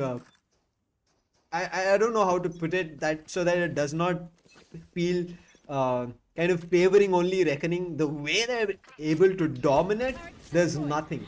We were talking about stopping, but there's no stopping coming in from Reckoning. A brilliant right click did do a dink over there, but it does not matter. It was, I guess, only one bullet from that right click that connected, so not a lot of damage. Well, definitely. He played it really smart, going in that corner, just surviving that 0 point. But there was the Sova drone that was being followed that cleared that angle for them. Otherwise, he could have easily taken one down or maybe even two with that classic. But that was not the case. And Reckoning Esports, they are hunting for the 5th player. They see do or die. This guy is really good with that Marshall. He's been getting kills consecutively and he's looking for more, but there's just too many players from Reckoning Esports towards him, and he's going to be taken down. And Reckoning Esports now 8-1, dominating right now. It's just, there's nothing else. They're just dominating. They have such good executes that Dream Esports, they're just not able to do anything about it. And look at what is happening with their guns. Okay.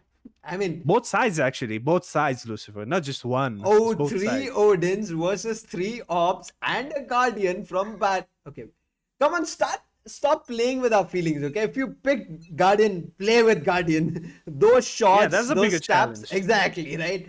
But okay, 3 Odins versus 3 Ops. Let's see which works. But again, brute forcing their way in. Bad Love along with Harsh, they're just running towards the A side. There's going to be a nanostorm which delays them both at short as well as A main. But Tilon, he finds the first one, but Rio, will he find a trade over there? No, it seems like the second one gets my found, goodness. not found. He's going to be finding one and making sure they push them back. But look at the lockdown. Irrespective that the numbers are not there on Reckoning, they're still pushing up. But I think they made the mistake of bringing 3 Ops in the attacking half. Well, they are being punished right now, and not even one player getting detained over there. But Bad Love is alive with his Odin, and he knows the position of Sova, but he was not aware that another player was on the site already. And well, Reckoning Esports have been punished for the notorious behavior. And now the second round in the favor of Dream Esports, looking for 2 more, hopefully, in this half, so that they can close it out 4-8, which will give them a little bit of breathing space going into the next half and actually try to gain some momentum. I agree with you. Let's see if, as you said, 2 more rounds, because that's all is left. If they aren't able to pull off the last 2 rounds, it kind of favors Reckoning because they will have double digits as well, and you don't want to have double digits in the first half. You don't want to give double digits for the opponent. If you are a player, you surely want it. But look at the Stillen again. Finds the first one just like the previous round. But oh my god, Rio! I mean, we need to check his PC right now. But it was a recon, guys. There was a recon. I think that's gave away the position. But still, Rio, a brilliant find over there. Through, I think it was the smoke or it was just a random one, but nonetheless the spike is down, but brings it back to a 2v2 situation. But look at Bad Love. There's no post plant. He's just plant and fight. Last player standing. And he's in such a great position and that great gun. gives you such an advantage holding such angles. And well, he spotted the last player as well, Void. He spotted him as well in exchange of some Odin bullets. And well, Pixels. Oh, where did he TP? Oh, okay. And Bad Love in a 1v1. He's just playing with Void's feelings now, I guess. This is just very hard to see, actually. And well, the time is not going to be there, and Reckoning Esports are going to close that round and take it to 9-2. 9-2. I mean, it looks like double digits are on the cards for Reckoning right as of now. And especially, I mean, you did talk about it, right? Bad Love, we see him on Chamber. He loves playing Chamber. Right now, playing on that Killjoy, he's not at all disappointing. He's kind of enjoying it. Being that sentinel, he knows that he's the last one who's going to be entering the site. So he's making the best use of it. He gets that Odin, and if he's not, I mean, mostly he's not the spike planter. In case the numbers fall down, that's when he picks up the spike. So he's having a good time right now. He's providing the cover with that Odin. Let's hope he does a lot more. But Hirsch, look at him. He's pushing window, 0 point, gets no information, but do or die. He's pushed up A lobby. Deadly, he kind of had a clue about it, but because of no sound, he kind of gives away the position. But do or die, this is a great opportunity for them. But Pixels immediately with that shot and step still finds that headshot, and do or die is out. But look at this, the ultimate, the lockdown is there from the defenders. So either you clear and move out, or you get detained. But it looks like Deadly wants to get detained. He does get, but his other teammates, they've already moved out. So I think they might be able to find Deadly. But oh no, wait. The Killjoy is down, but 404, he might not be found, but he's finding the frags. Definitely, it does look doable for him if he can win this fight against Deadly, which he does, but the HP is so low on him. Still a 1v2 for himself, and Pixels is ready with that paranoia. Once he hears that tap, he's gonna use that, and probably Bad Love is gonna use... He's gonna... Oh, he does have a Nano Swarm to delay that, and Pixels... Well, he's bought enough time for themselves, and 10-2 will be the half score. Reckoning Esports completely dominating in this first half, and now they will be moving to that defensive half where they need just 3 rounds to close it out for themselves. Just 3 more rounds. As we said, double digits was already on the cards. Now it's going to be difficult for Dream, as we previously spoke about it, Daffy, because they just have a Viper as a controller, and you did talk about it that if you commit your utilities in one particular position, in one particular direction and a site, that's the position that you have to get the spike down. If you don't, it's just waste of utilities. I hope if they kind of try to do it and Reckoning fall for it as a bait and they immediately run to a different site, maybe they can get the plant on a different site, but who knows how it's going to be working out. Right now, the 0 point works. It gives away position of 3 players, and Deadly is already pushed up. It's going to be difficult now. You can't even use your rendezvous, and Rio along with Deadly pushing up. There's nothing you can do. The spike is in the hands of Reckoning, and they're just brute forcing their way into the attacker's spawn, and there's nothing that Dream can even think or do about. Well, they have been pinched down to their own base once again, what we saw in the last match from M42 Esports, and the same is happening with Dream Esports junior team once again. Deadly knifing, do or die. And Daffy, at this time, I kind of felt what do or die was feeling. He went to Mother Nature. He requested from Mother Nature to kind of help him. He was trying to talk to the plants. I think you should have bought a Sky. Sky could have done it better. Do or die. You should have had the Sky, and then maybe those plans could have come into work and could have done something in terms of maybe acting as a fake or maybe a new utility. But yes, jokes apart, it looks like Reckoning want to just run away with it. well, it does look like the aggression coming from Hurst once again with the help of 0 point. He's gotten some information, and Herbalist. He was watching the flank towards the A, but who is watching the window position? Do or die! The bait works out so well for him. He does get one. Is he good for another one? Oh, look at the position. I can't even distinguish who is who now. And they see, oh, do or die and not found. Oh my god, what is happening, Lucifer? How did this round go for Dream Esports? We were just talking about this, right? In terms of you have to try and read your opponent and understand what they are doing and immediately do not the same thing, but figure out another plan. What they did this time was they understood that Reckoning, they were just going aggressive in every direction. So what they did was just held their base, and once they held their base, they started pushing up to them, and they immediately took them down. So yep, it was confusing whether it was attackers or defenders. I agree with you for that. Did not know whether it was the attackers or the defenders, but at least Dream put another on the board. They get that third point online, but let's hope they get another round. Utility in terms of Viper's toxic screen has been put up at C, and Tilon finds again the first one. He's finding a lot of these first picks, whether it's on the defensive half or on the attacking half. He's the one. As a Killjoy, he's finding one, but look at it. Pixel finds the Viper. The controller is out of the board, but still Herbalist along with Do or Die are taking garage control. Do or Die has been playing so phenomenally, and well, it looked like he might have sprayed down two players over there, and this dismiss might have worked out so well, but Void is there to trade Do or Die, and 1v2 scenario for Bad Love. He's gonna take down Tilon, and now it's just Void. How unfortunate, He does have a Daffy, because the thing is here, if you see the spike, even though they had control, the spike is something that they did kind of Yikes. lost in front of their rivals. Otherwise, they should have been their fourth round. I'm here. It could have easily been the initiation that Do or Die was doing for his team, getting those early pick and going for more, actually, the aggressive positioning.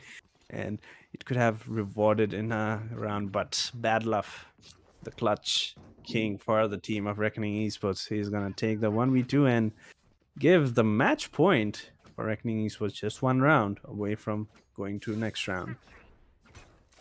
Let's hope that there's at least a couple of rounds that Dream can still pull up.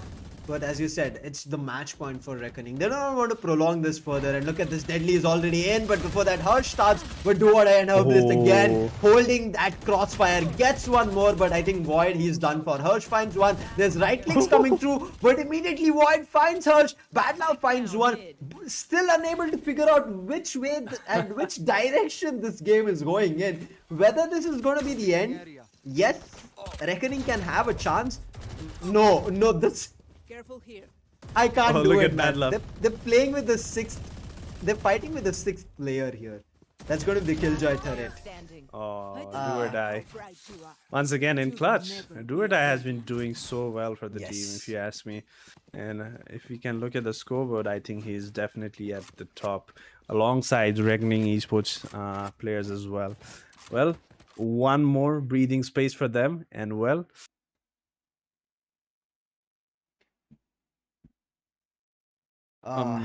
well, I some think, technical yeah, some difficulties, I technical guess. glitch over there. So I think before the last round, but I think that's sorted right now. I think we should be back again. Oh, Yes, yeah, we are there we back go. in the game. We don't want to miss, right?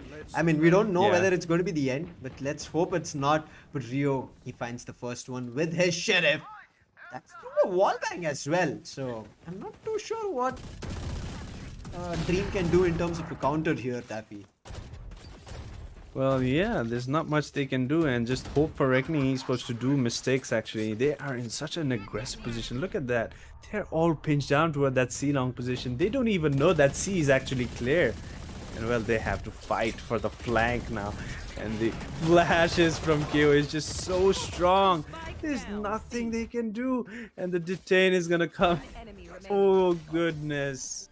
What an end to this entertaining match. Quite a show coming from Reckoning Esports. They are going to be the winners and will be moving towards the next round.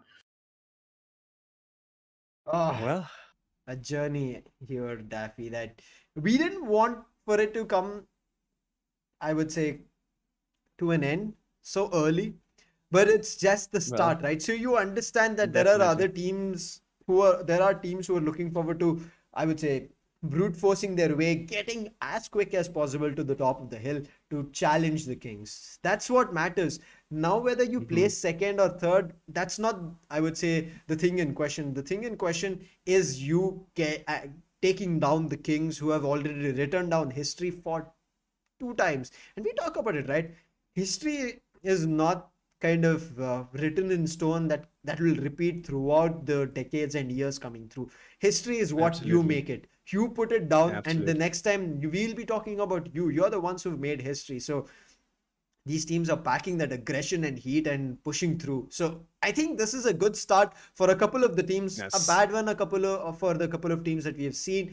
But this does give us hope that how Heaven has been playing out so aggressive.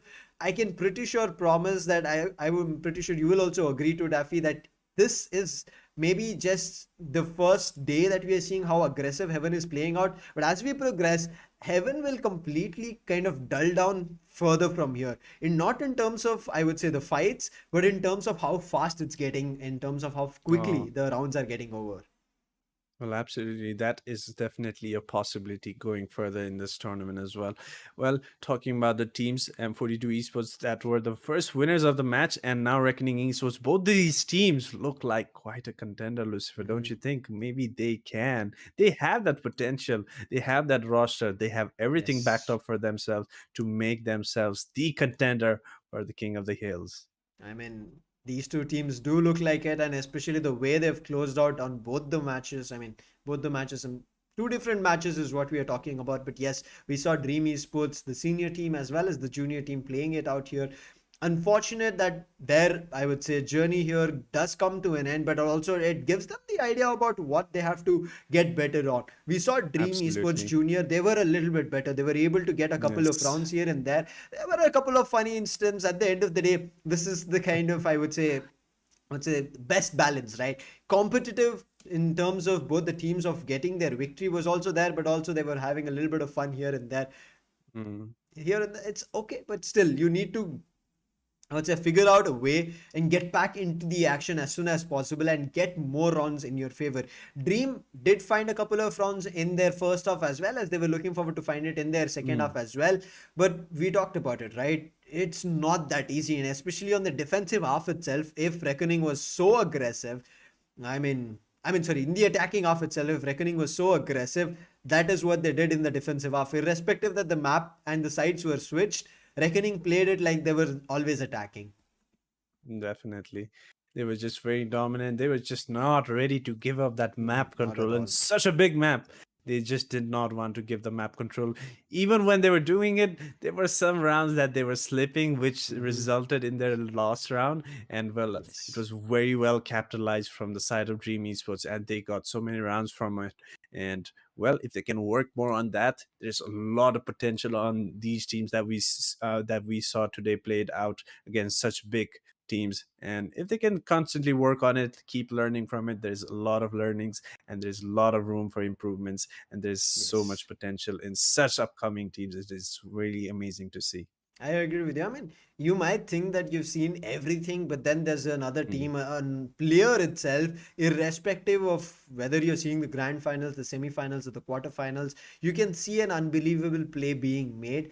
And you would have been kind of never had an idea that something like this can be pulled off. And that's the reason anybody out there can kind of come up as a surprise, but you have to be ready for it. So we'll be looking forward to that. But with now two matches done, we'll be looking forward to the third match, the teams that will be playing there, which map we are going to be seeing, Daffy. Because yes, now we have kind of had a gist and also the taste of this WD Black Cup Season 3. You have an idea about what you're going to be seeing and you see the aggression as well.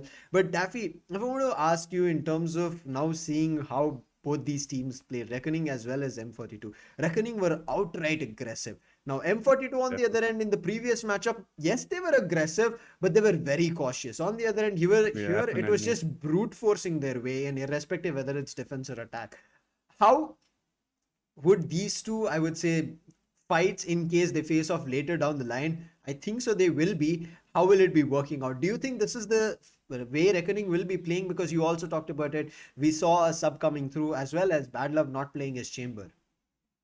Yeah, definitely. If we just talk about this map, especially having that we both saw uh, being played today, if they go for the same composition, maybe Reckoning Esports with a little bit of patience and not doing silly mistakes, they can actually counter the playstyle of M42 Esports Hmm. that they had on that defensive side. They can gain that early information, that control, and which will actually help them go forward into that round and actually winning it all. And Reckoning Esports, in that terms, if they do play that Killjoy instead of that chamber, that will give them a lot of information, give them additional defensive setups as well, which chamber Valorant doesn't really give you that with that utilities. And well, I think Killjoy is a good swap for Bad Mhm. Love, but we don't know what they can see. It looks like they are playing with some agents and keep changing it to keep their opponents guessing, which is, I think, a great thing to do in Yep. such tournaments. You want to keep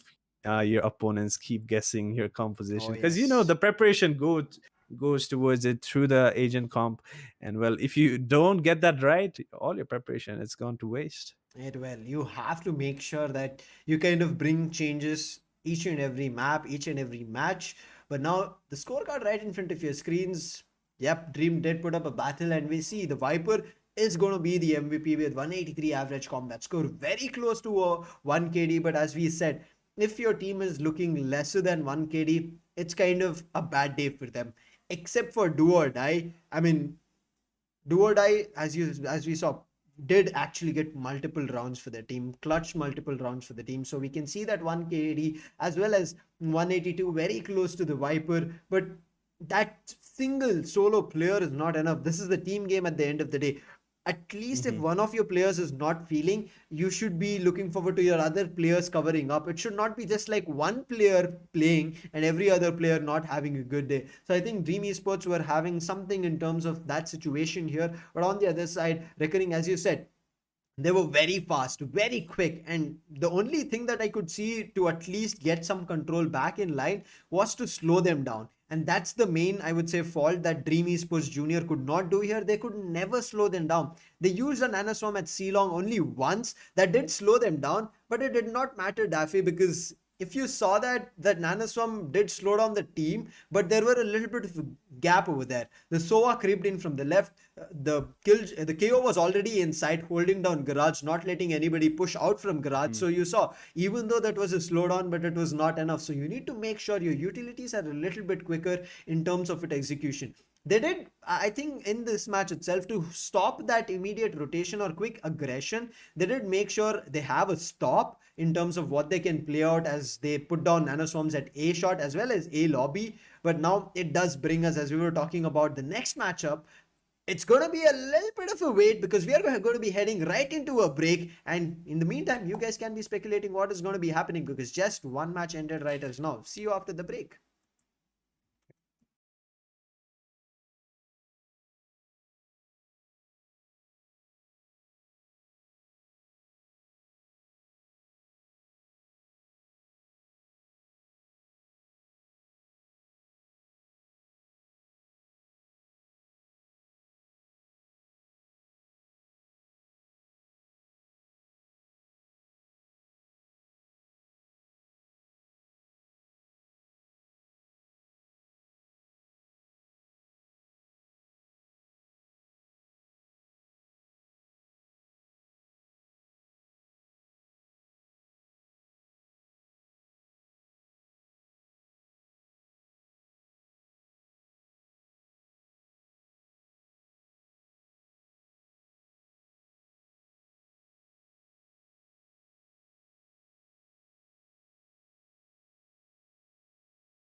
Suppose there are times when you lose your troubled mind. Suppose there are times when you're feeling undefined. Suppose there are days when your colors turn to gray. That's when you call me and know just what to say. We go out and on the night. We jump and touch the light. We dance and we don't sleep until we die. We don't have to worry. Drink up the nights early. Keep dancing, dancing, just running right.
Suppose there are times when you lose your troubled mind. Suppose there are times when you're feeling undefined. Suppose there are days when you call those touch of gray. That's when you call me and know just what to say. We go out and on the night. We jump and touch the light. We dance and we don't sleep until we die. We don't have to worry. Drink up the night, it's early. Keep dancing, there's a time for running right.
Suppose there are times when you lose your troubled mind.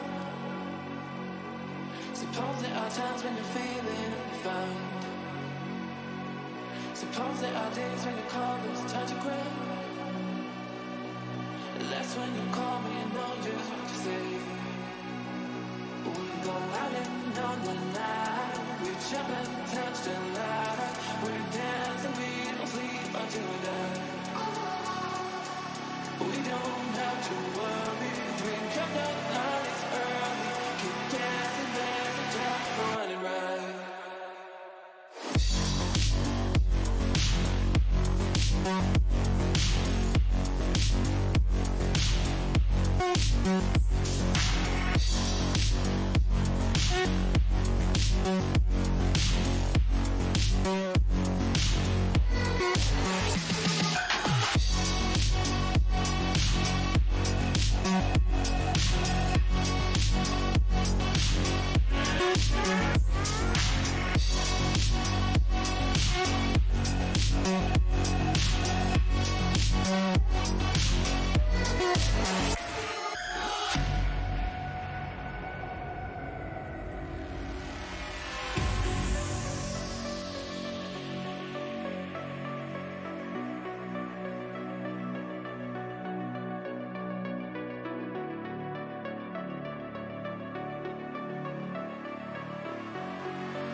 troubled mind.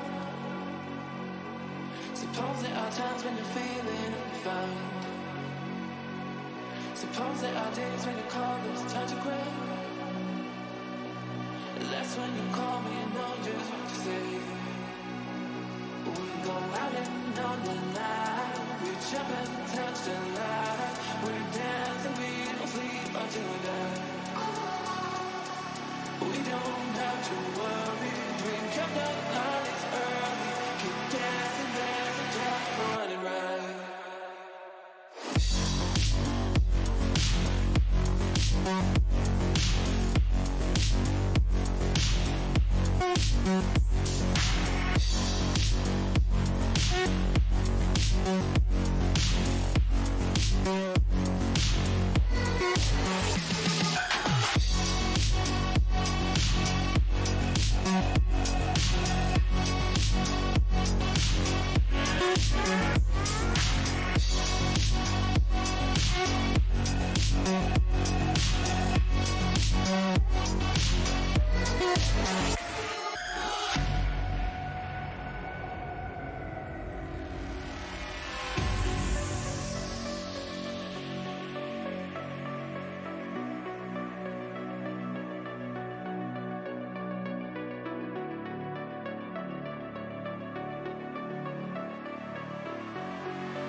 Suppose there are times when you lose your troubled mind. Suppose there are times when you're feeling unfound. Suppose there are days when you call this touch of gray.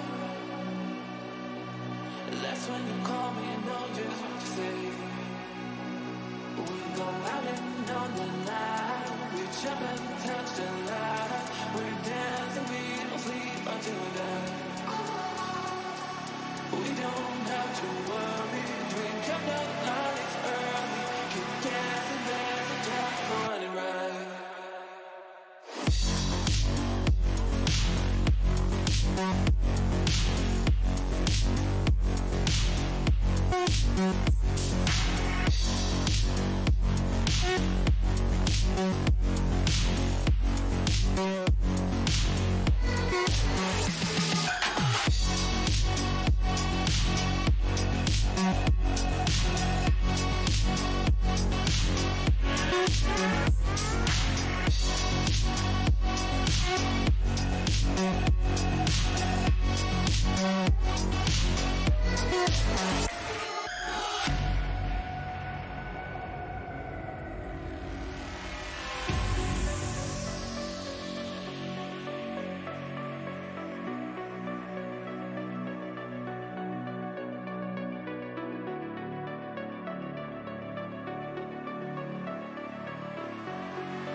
times when you're feeling unfound. Suppose there are days when your colors turn to gray. That's when you call me and know just what to say.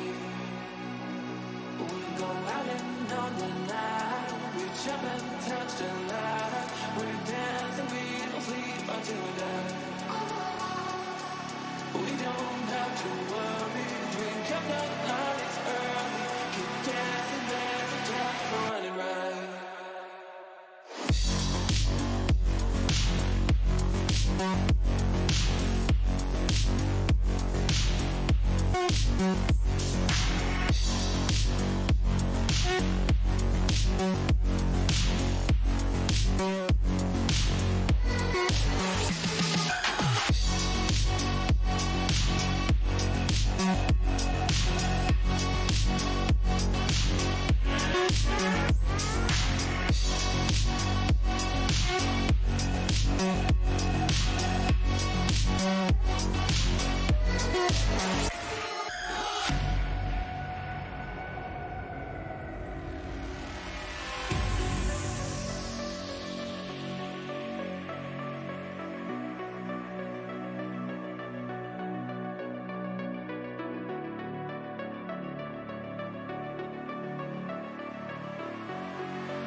Suppose there are times when you lose your troubled mind. Suppose there are times when you're feeling unfound. Suppose there are days when your colors turn to gray. That's when you call me and know just what to say. We go out and on the night. We jump and touch the light. We dance and we don't sleep until we die. We don't have to worry. Drink up the nights early. Keep dancing, there's a time for running right.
Suppose there are times when you lose your troubled mind.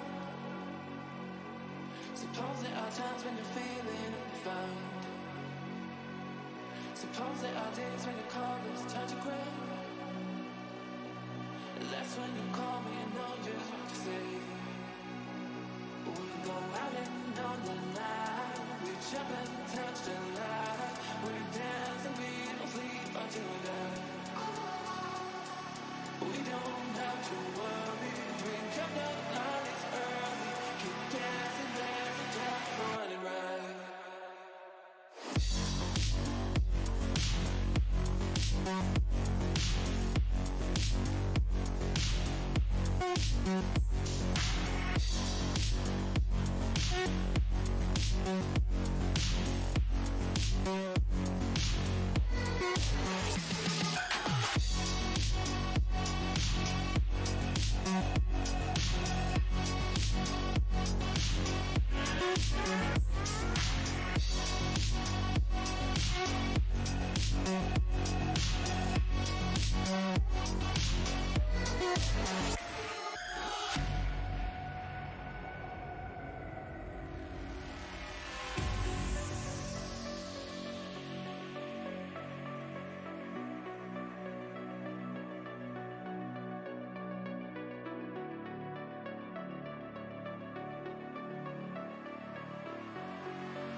Suppose there are times when you lose your troubled mind. Suppose there are times when you're feeling undefined. Suppose there are days when your colors touch a gray.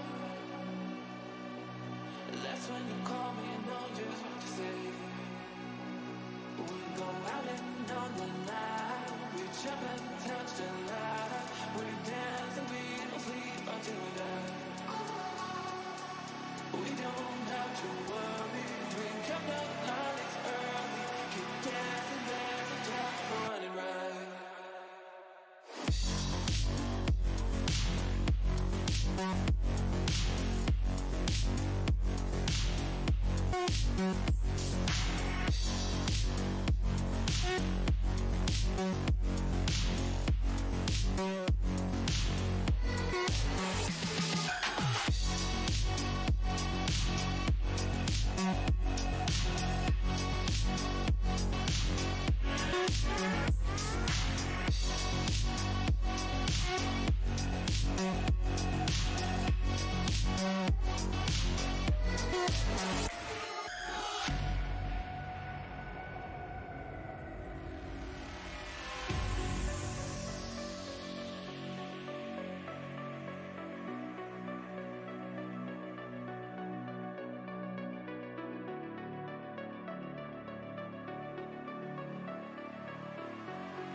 Suppose there are times when you lose your troubled mind.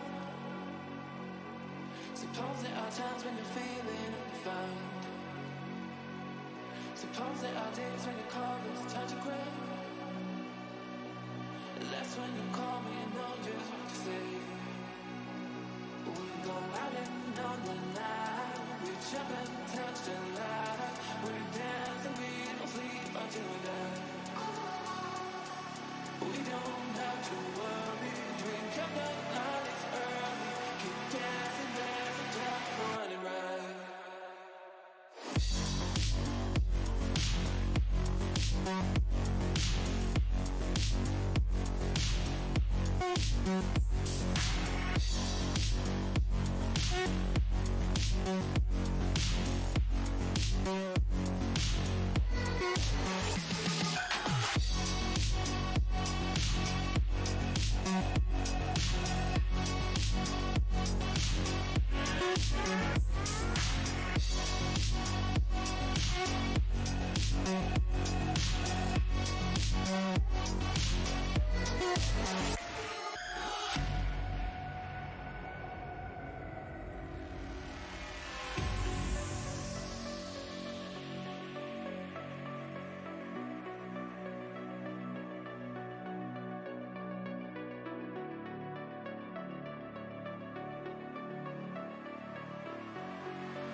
Suppose there are times when you lose your troubled mind.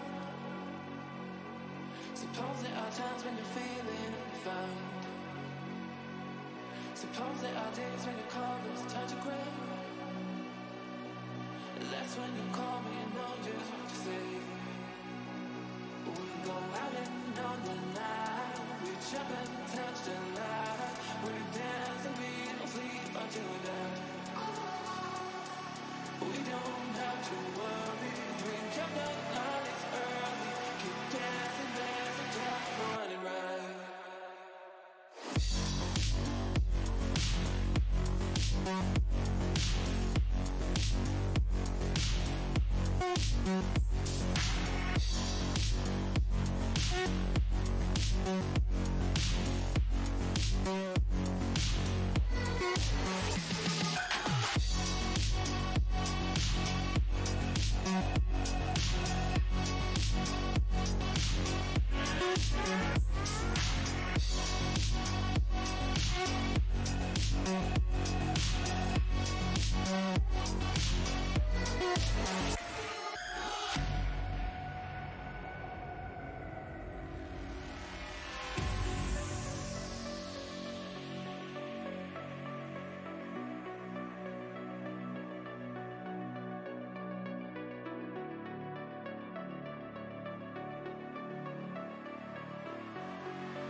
Hello, ladies and gentlemen. Welcome back to the WD Black Cup Season 3 powered by AMD Esports partner Skyesports.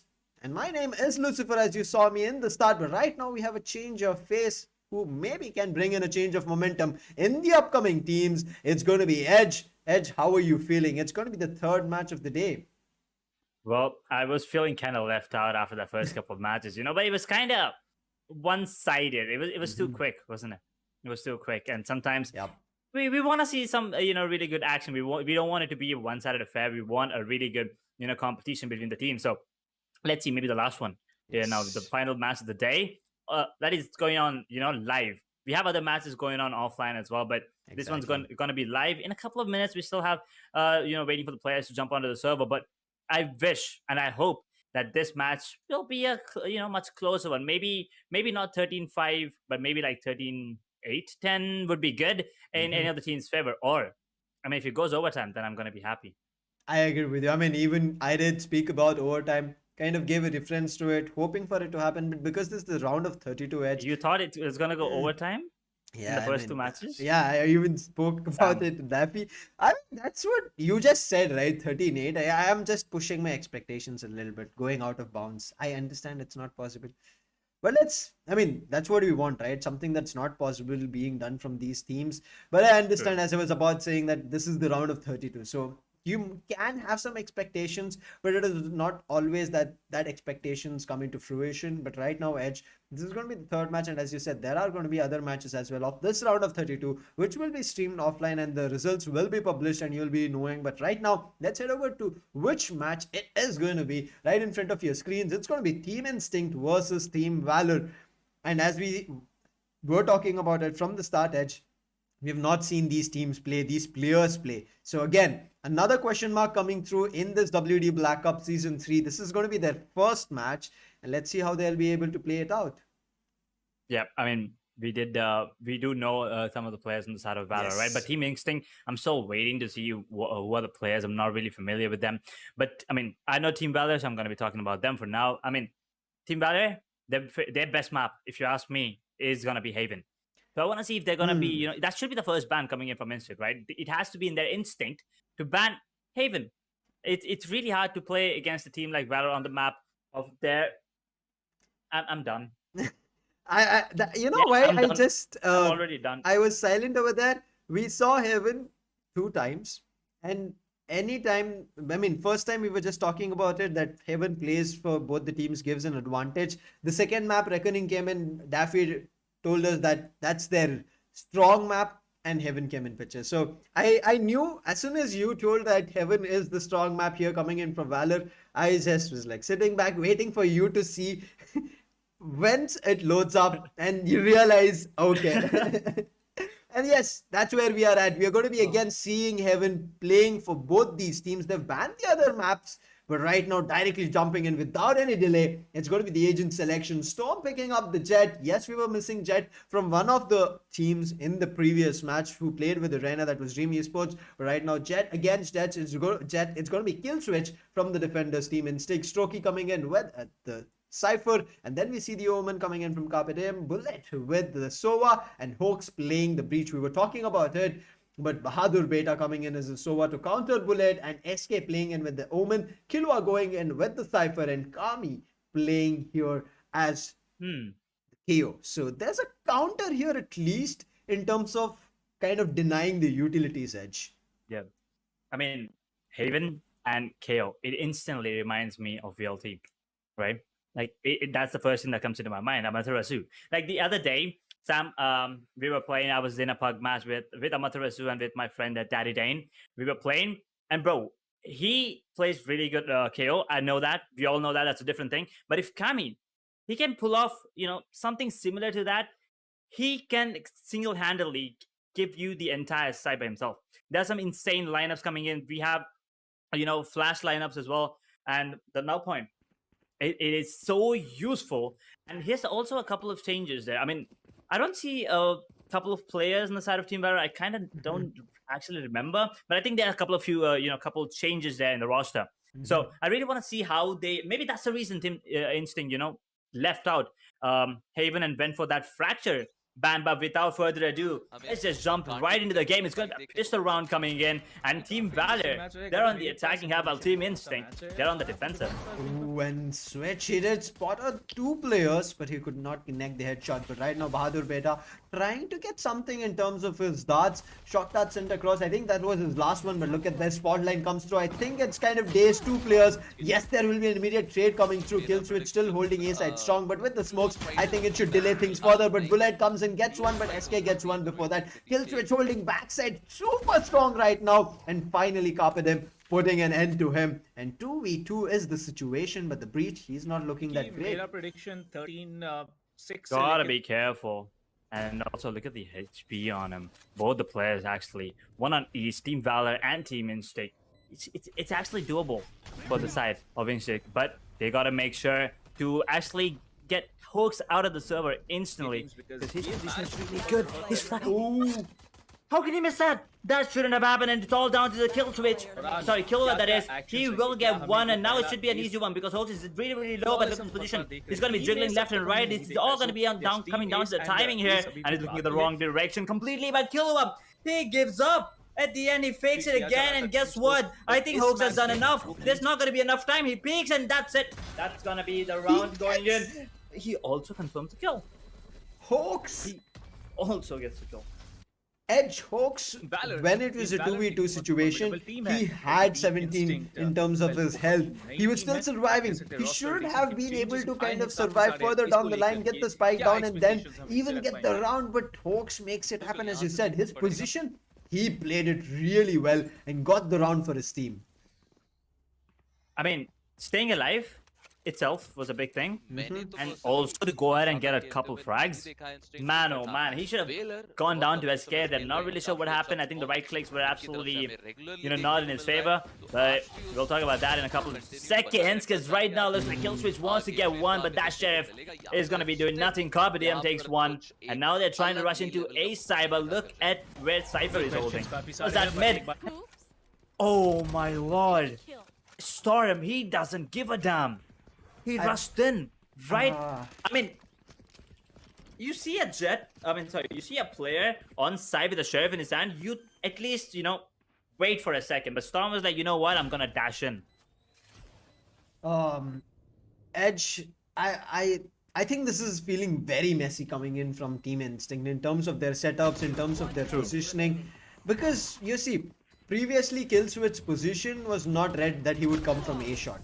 So that is bound to happen. That would have been a surprise. But right now, in I would say anti-eco round, he goes in for that A shot push. I mean, I understand he was a Sheriff that he was playing. One tap shot coming through right to the head would have been maybe the first pick that team could have picked up for Instinct. But you need to understand that if you've given your position in the previous round, somebody would be watching you in the upcoming round. And that's what happened. Carpedim was ready and immediately lakes him down. But this is going to be the full buy round. But Bahadur Beta, I think because of the Marshall buy that he did in the previous round, I'm not too sure, but he's going to be playing with the judge. But the setup in A side, you saw Sova was up front, and behind him was the KO, and it was not a setup that was kind of synergized. There was no opening. But look at this, as you said, there's nobody stopping Storm. He's gone on the backlines, gets one, but Bahadur Bet and Killswitch, they're holding a crossfire, and both of them get a couple of frags. Killswitch is still surviving, but the smokes, are they going to be denying vision? No. It is the other way around. The smokes will be denying vision for the attackers, but Strokey, he thought he could go in for flank. Gets denied, but Carpeting goes in for a trade. 2v1 situation. Whatever happens, Edge, this full buy needs to be converted by Instinct. They really need this one, for sure. And there you go. Instantly gets it as well.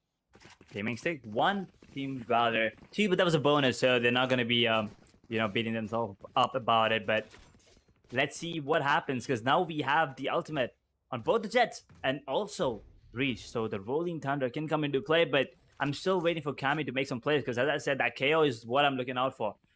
That knife, that suppress is so good. And that null point, yes, we all know what it can do. But also the fragment. I mean, if it's the right point, the right spot, it can actually hold on to the side and defend the side all by himself. And looks like it's going to be a mid push coming in. For the fragment to work, Edge, they have to make sure they use kind of utilities where it kind of corners the player on the side and then they can find actually it working. But if he just throws it out like this, they're going to be just backing off. Yes, you have delayed them, but is this the way you want to go? Either you want to go in for a retake or you want to go for a push. I think Kami, he might be taken down here. A flash comes in, a brilliant one, but the trap, that worked. It gave them an advantage of at least getting Storm out of the board, but right now, look at the play coming through. Killua, that's a brilliant one, man. He's making use of it as for his own, but there are covers coming through. Hawks, he finds the backstab and kill switch. He's gone now. It's all up to Killua. His position was already known and there's a fault line. And I think this is another round written for Valor. Well, they lost one, but now they're not making the mistakes. You know, they're not making the same mistake twice here, but Team Instinct, they need to come up with a better plan of action, because here's the thing, Team Valor, they only lost one. And that was a Jet, the entry fragger, the duelist for the team. I mean, he's bound to go down, right? He is going to go down sooner or later. And if he's the only one that's going down, that's an insane round. And Team Valor, once again, proving to be really good on Haven. So, I mean, all I'm saying is I wasn't wrong there, Sam.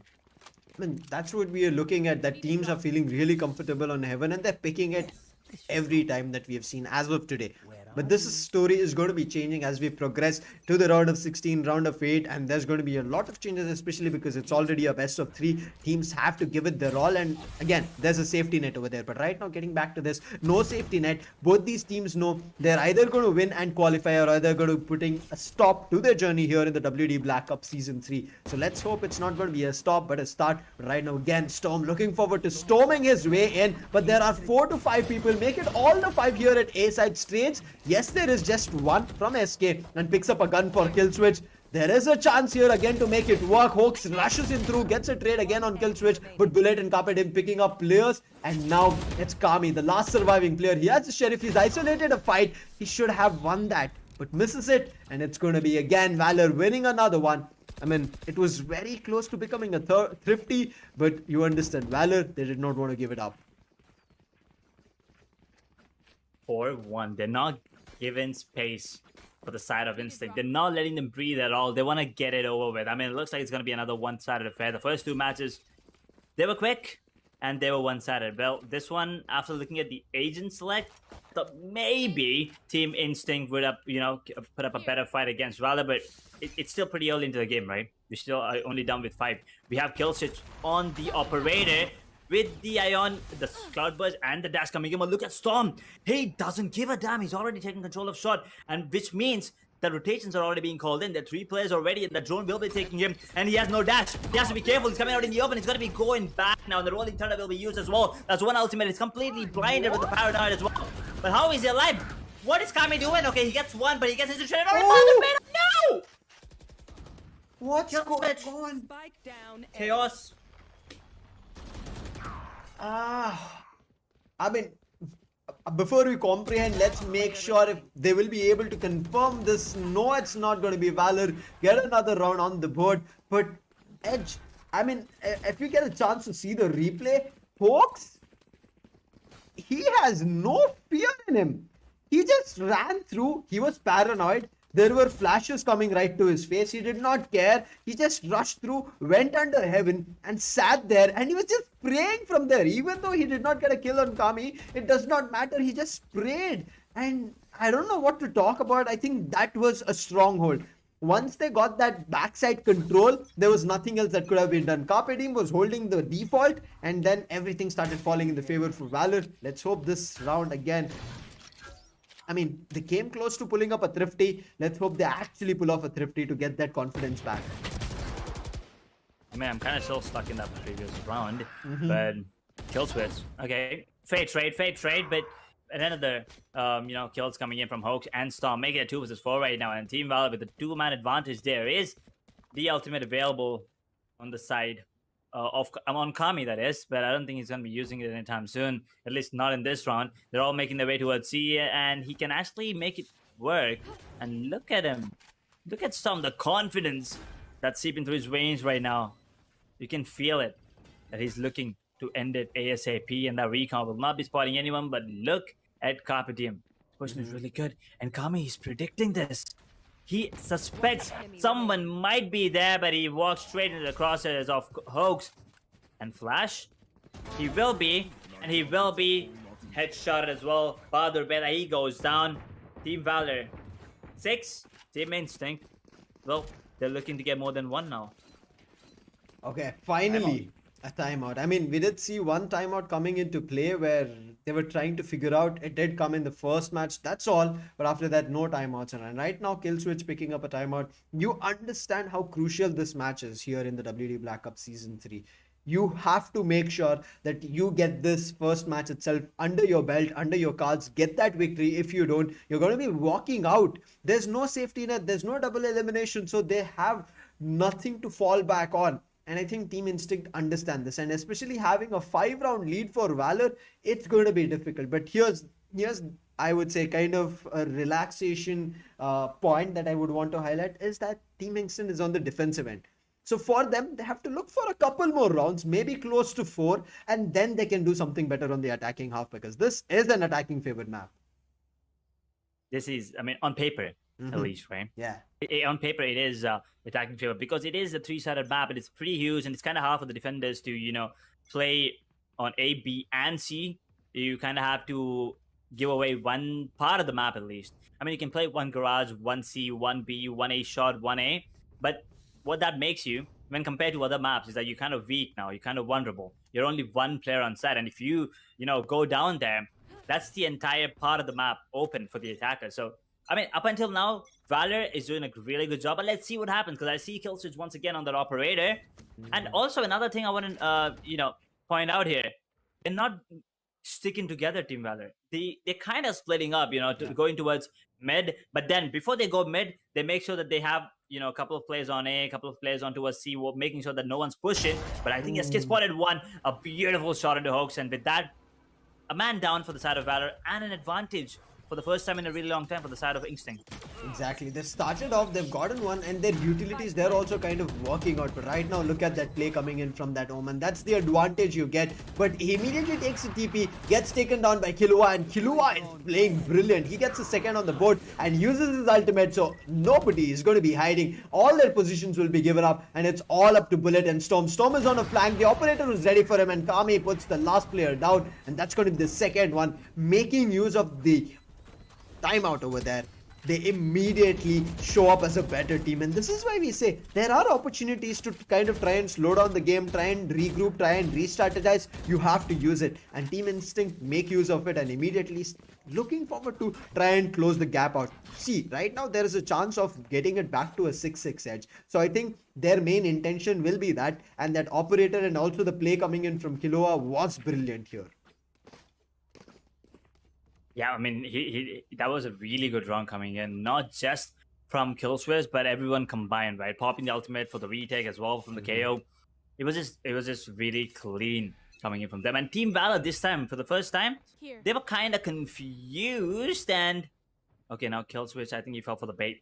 But here we go, Stroke is walking right into the crosshairs, and he will take him down. The scope, single scope actually, but Storm, he's ready for this. I think it's gonna be, oh, he missed it, which means that he can actually survive right now, but the fragment is gonna be dealing a lot of damage. Will it be enough to take him down? Not enough.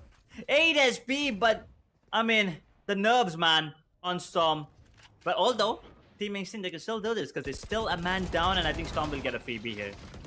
I mean, immediately as soon as SK started spraying, Storm was way up close, gets it with a wall bang, but still it's doable. Switch gets one, brings it to a 3-4, but immediately gets traded over from Carpet Team. But look at this, it's all up to Hawks, and yes, the ultimate comes through. The Rolling Thunder does damage, pushes back the players, back to a 2v2, still through the chaos, through the ultimates. They're still finding a couple of connections with Bullet. He gets one, now it's up to an ace, and he gets the ace to get the round.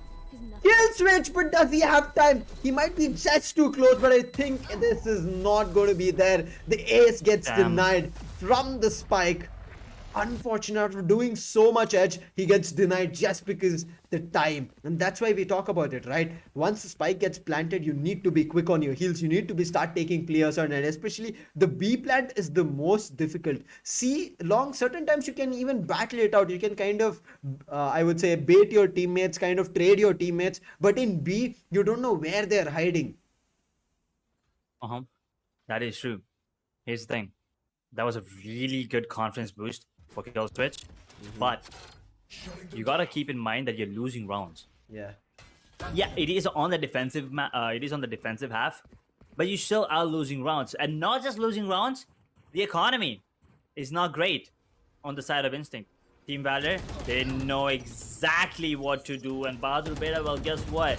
Oh! His aim is on point. He's not gonna be missing them at all. Gets one and then hooks through the smoke, casually headshots them.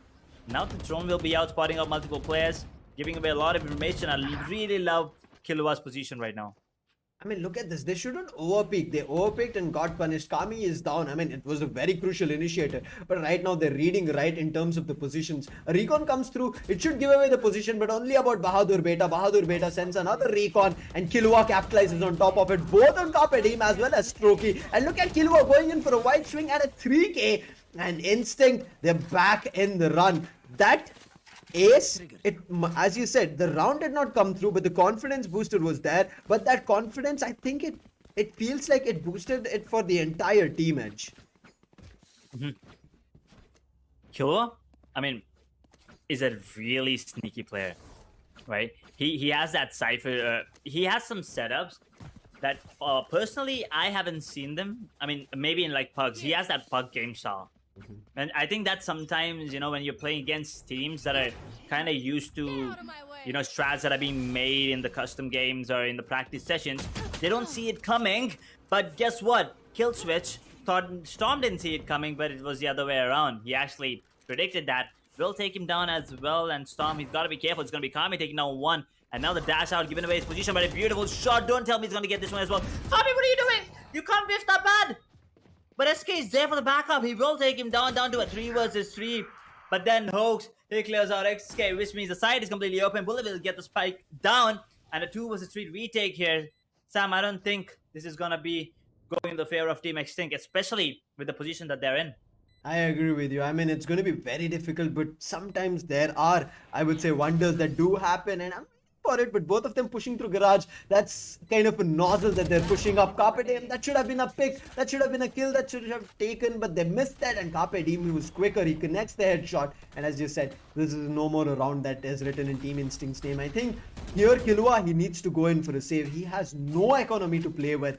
He is trying to battle it out. I think he's going in for a couple of exit tracks, but the Spectre run and gun, my friend, is going to be taking you down, and you're going to be giving Bullet an upgrade. 8-3. Last round before the switch. You guys heard it. And if it's 9-3, well, you guys might spam 9-3 curse, but I don't think any curse is going to be stopping Valor right now with the way that they're playing. Especially Storm. I mean, yeah, he's not on top of the scoreboard as of now, but the way he's moving in and out of the sights, right? He doesn't care. He goes in, he gets one or gets two, and he goes down. But what he's doing is he's creating space for this team. That's all you need to do. So this round is going to be really crucial for the side of Team Instinct. They need to get that. They only have coming out of shadows on the side of Omen, and that's about it. On the side of Valor, they do have Omen's ultimate and also Neural Theft available, but look at Kill Switch. He tried something new, but Strokey was ready. He kind of predicted it. That was the last round. Why would you do that? But still, SK and Killua, they're trying to make this work even though they had the disadvantage. So right, the positive trade has come in the favor of Team Instinct. But look at Carpe Diem. He has his crosshair set, and as soon as the cage dropped, he immediately took the players down. But SK as well as Kami, they're playing together. The flash was good, but it was not there to counter. Kami uses another one and gets 2 players. And the 4th round is there. The round where we thought it kind of maybe does not work in their favor, they bring it back. So I think Team Instinct, there is instinct in their name. They're kind of giving us an instinct that this is not maybe their round, but they're pulling it back. So their instinct is kind of pushing the team, giving them a wrong notion. I mean, gotta agree. I mean, as soon as I saw Killswitch going down there towards the mid window, I was like, sounds over. Sounds pretty much over, right? Because that's the jet gone. In the retake as well. And he's the only duelist, but Kami with the flashes, absolutely beautiful. But also, Killua, I think he got one there. Could have gone another one, but I don't think he spotted Carpe Diem. Yeah, I don't think Carpe Diem was spotted there. So at the end, it kind of, he kind of went down there. But Team Valor now with a 4-round lead on the defensive half. Let's see if Team Instinct Can they pull it back? They definitely have the potential, but will Team Valor let them do it? I mean, if that's the pistol round, if they get the pistol round going in their favor, they can do a lot. But look at this crossfire. It's going to be very crucial to defend from Strokey. He was eyeing his kill on switch, but he does not get. He gets on another one. But Storm and Bullet, they're coming in. Carpet him comes in for help, and they're clearing off side one after another. And finally eliminate the spike carrier. That's going to be Bahadur Beta, and that's going to be another round coming in. I mean, you were talking about 9-3, maybe a curse. They did deny that curse, got an 8-4, and we thought, because they're on the attacking half, maybe they could have gotten their 5th round, but that pistol round was very crucial edge. If they got that, they could have come close to an equalizer. That gets denied, and the anti-eco rolls in for Valor, and they're going to be getting those Spectres up. I mean, yeah, it kind of feels like Team Valor are going to be cruising in towards a victory right now. But I still have I'm still going to give Team Instinct the benefit of the doubt here, because Skill Switch, Killua, Kami, they're kind of starting to get that groove right now, right? You can see that. I mean, yeah, it's taken a bit of time for them, but at least now they feel much more confident. And speak of the devil, Kill Switch pops the head of Carpetium through the, I think that was a, just a ricochet. The bullet there doesn't really matter. And look at this. If that drone spots him, he's done for. But if it doesn't, he might come out on top, and unfortunately, it does spot multiple players. It's going to be Storm taking now 1 and 2, and maybe a 3. Can he get the quad? No, sir, he won't. Killua gets one, but okay. Kill Switch gets another one, so that's 2 weapons retrieved. Exactly. I mean, he was a little bit too eager over there. I think he shouldn't have done that. But nonetheless, now it comes down to a 2v2 situation, and if this is the round that Team Instinct pull off edge, they can have a chance of denying Valor not only their economy, but also a full buy that Instinct can get for themselves and convert around. Very slowly and smartly they're trying to play. But Hoax, look at him. He's already pushed up A. So the idea right now is completely clear. This should be either a B or a C execution. Now B is also being checked from Hoax, and this gives them the idea that this is only C, but the Spectre comes in play. Killua picks it up, takes Strokey down. Now it's all up to Hoax. He's going in for a long. The plant is also for long. So if he can find the pick, this will be very crucial, because Killua, he is very low, and now it's all up to Hoax versus Killua. Look at the position coming through Hoax. He's full in terms of his health. There's an ADS, but I don't think this is going to be working edge. It's all about the timing and the aim coming in from Killua. I think Killua got this. I think Killua got this. Oh no, Killua, I had my hopes on you, son. And now Killua has to be careful, and Hoax, he's holding on to his trigger, and he will get that frag at the end. What a play coming in from Hoax. And also, he knew that he has to peek, right? Killua has to peek, because it can be a fake, or he can just stick it. And that plant is not planted for him to be exact. He has to come out of the garage to peek it. Unfortunately, but then Hoax, with the positioning, I mean, he didn't expect. I mean, imagine if Killua actually got the second dink onto him. That was round right there. So that's what I was telling you. It was all about that one. But also, it was an eco. Yeah. It was an eco for Team Instinct. And I still think that they have a really good chance of making a comeback here.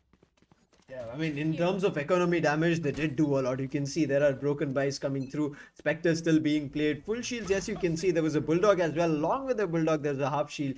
But for Instinct, it's a full buy. So they were very close to converting the round. The economy is a little bit better for them. The knife does not get any information, I presume, but look at this. They've gotten garage control for themselves, but Strokey, he times it perfectly, waits for the opportunity, and look at that smoke immediately to deny vision. Gets one and gets smoked off. I think smoke was already deployed, and then Strokey was, just peeking exactly a second before the smoke actually got deployed. Strokey! Okay. Yeah, he's just being a nasty. He's being a menace right now. He's gonna peek again. There you go. He gets one. He gets that one as well. He's just completely... I don't want to say this, but it's completely diff in the other cipher. The timing on Strokey is right now so good. I mean, I think he's becoming Doctor Strange here. He kind of can predict the future. He's timing it so perfectly over there. I mean, the last one, it's okay. It's a trade. But after getting 3 kills, that's a trade. So it doesn't even matter for, I would say, Valorant. And it's a cipher. Yeah, it's the cipher. It does not even matter for Instinct or I mean, I would say, My bad. It matters a lot for Instinct because they lost so many players. But Killua, again, we saw him having 3Ks and getting rounds for his teammates. Now gets spotted from Hawks, but the information is there. He's looking forward to fighting it out in the forefront. He has the spike, but before he could go back, he should have gone as soon as he had a chance to enter Seaside from the different respawn. He should have just gone in for a plant. He misses the opportunity, goes in for a fight, and both of them were up close. One was in ceiling, another one was coming through different respawn. So I think maybe a small and a bad decision over there at the last moment coming in from Killua. Unfortunately, it does happen because this is a part and parcel of the game, and you understand this is just the best of one. And because of that pressure, you might certain times do these wrong judgments. True. You know, it's all about the heat of the moment. Just the pressure coming in, and we have the Brainstorm coming out of kill switch. He does not have any shields, so you got to be careful. I think he's going to be going in with the drone as well with smoke. That's a clever smoke as well, and I don't see any traps as of now. The cam will be spotted, will be taken out instantly, but there's a paranoia coming in. The drone has spotted one. Kill switch takes on Hawks. Okay, I missed his POV, but somehow he got that one. Carpedium gets a trade though. Kill switch is already back. And the new theft will be used, which means the information will be relayed that everyone's trying to make their way back to A. And I mean, if he didn't use the ultimate, I think they had a better chance there. But Storm catches kill switch off guard, and just like that, man advantage again in the favor of Team Valor. They thought they were too quick. They thought they got the A side, and yes, he was clearing corners, but he was not prepared for a battle. But right now, look at this. Again, looking forward to timing it perfectly, clearing players out, and that's going to be the 12th round coming in for Valor. And match point is where they're going to be reaching at a 3K for Storm. Yum. I mean, in the attacking off edge, you saw Storm gazing the opponent, getting into the side, but this time he's not completely dashing his way into fights. He's just holding it out, waiting for the opportunity and capitalizing on those opportunities. He's still dashing though. Yeah, and I mean, he's if you jet. know what I You mean. can't.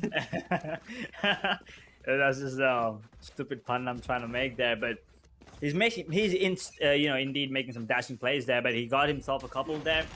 Then Team Instinct, ooh, look at the skill switch. Yeah, unfortunate. Still landed headshot though, but an instant trade coming in. So now maybe I don't want it to be a 13-4. Maybe can we get a couple of rounds in the favor of Team Instinct? But it looks like Team Instinct SK.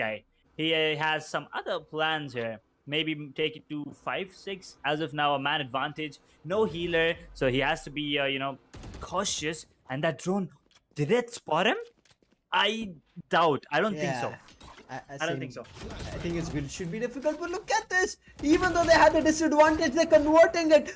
It's not even a trade over there, Edge. It's just going in for a peek, and Bullet, he's crazy. I've seen this man play, and Bullet, he can be a menace. We saw Killua trying to do that, and now look at this stroke. Oh, That's so easy for him. And the paranoia was timed so perfectly. And that is going to be Team Valor getting and winning this first matchup of the round of 32 here in WD Black Cup Season 3, powered by AMD. Man, Edge, we thought that maybe it should have been a 12-5. Maybe we thought Team Instinct could have pushed up a couple more. 12-5. But that timing, and I think it's them kind of not reading it right in terms of there can be a player, irrespective that you cleared it a couple of minutes ago or irrespective you kind of faked it in a different site, you should still be ready for a fight every time. And I think that's one of the reasons here Instinct are missing those opportunities. Otherwise, they should have kind of pushed a little bit further, and I think it could have gone a little bit longer as well.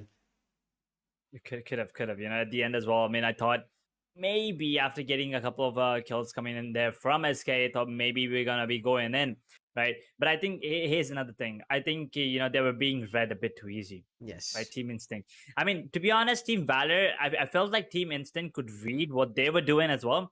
Team Valor were actually kind of predictable this game. I'm not really sure why they were going A and then a couple of times C, and then they hit B a couple of times, and then it's mostly A, right? And it's not like they're delaying, right? They're going in straight A. So Team Instinct, yeah, they were predicting it, but they were just losing those 1v1 duels. To be honest, it wasn't even 1v1. They're losing 2v1s. Right. I mean, you could see Cypher. I mean, Strokey getting a 3-1 trade.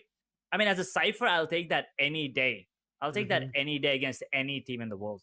I mean, so he was also doing that Edge. So he did also get a 3K. So both the Cyphers were brilliant. But it was just one of those rounds that Instincts were doing. Whereas, as you were saying rightly, Valor were doing it consecutively in multiple rounds. Exactly. I mean, consistency is the key, right? You have to be consistently good, and that is what I was talking about. See, here's the thing: Killua, as I said, he has some incredible setups as a cipher, Oh, but I yes. still think Strokey, he doesn't really care about his setups, right? Mhm. The only thing I've seen him play around is with his a couple of cipher cages and just the cam. I Yeah. didn't see a lot of traps being placed or anyone being actually getting stuck or being spotted by the trap.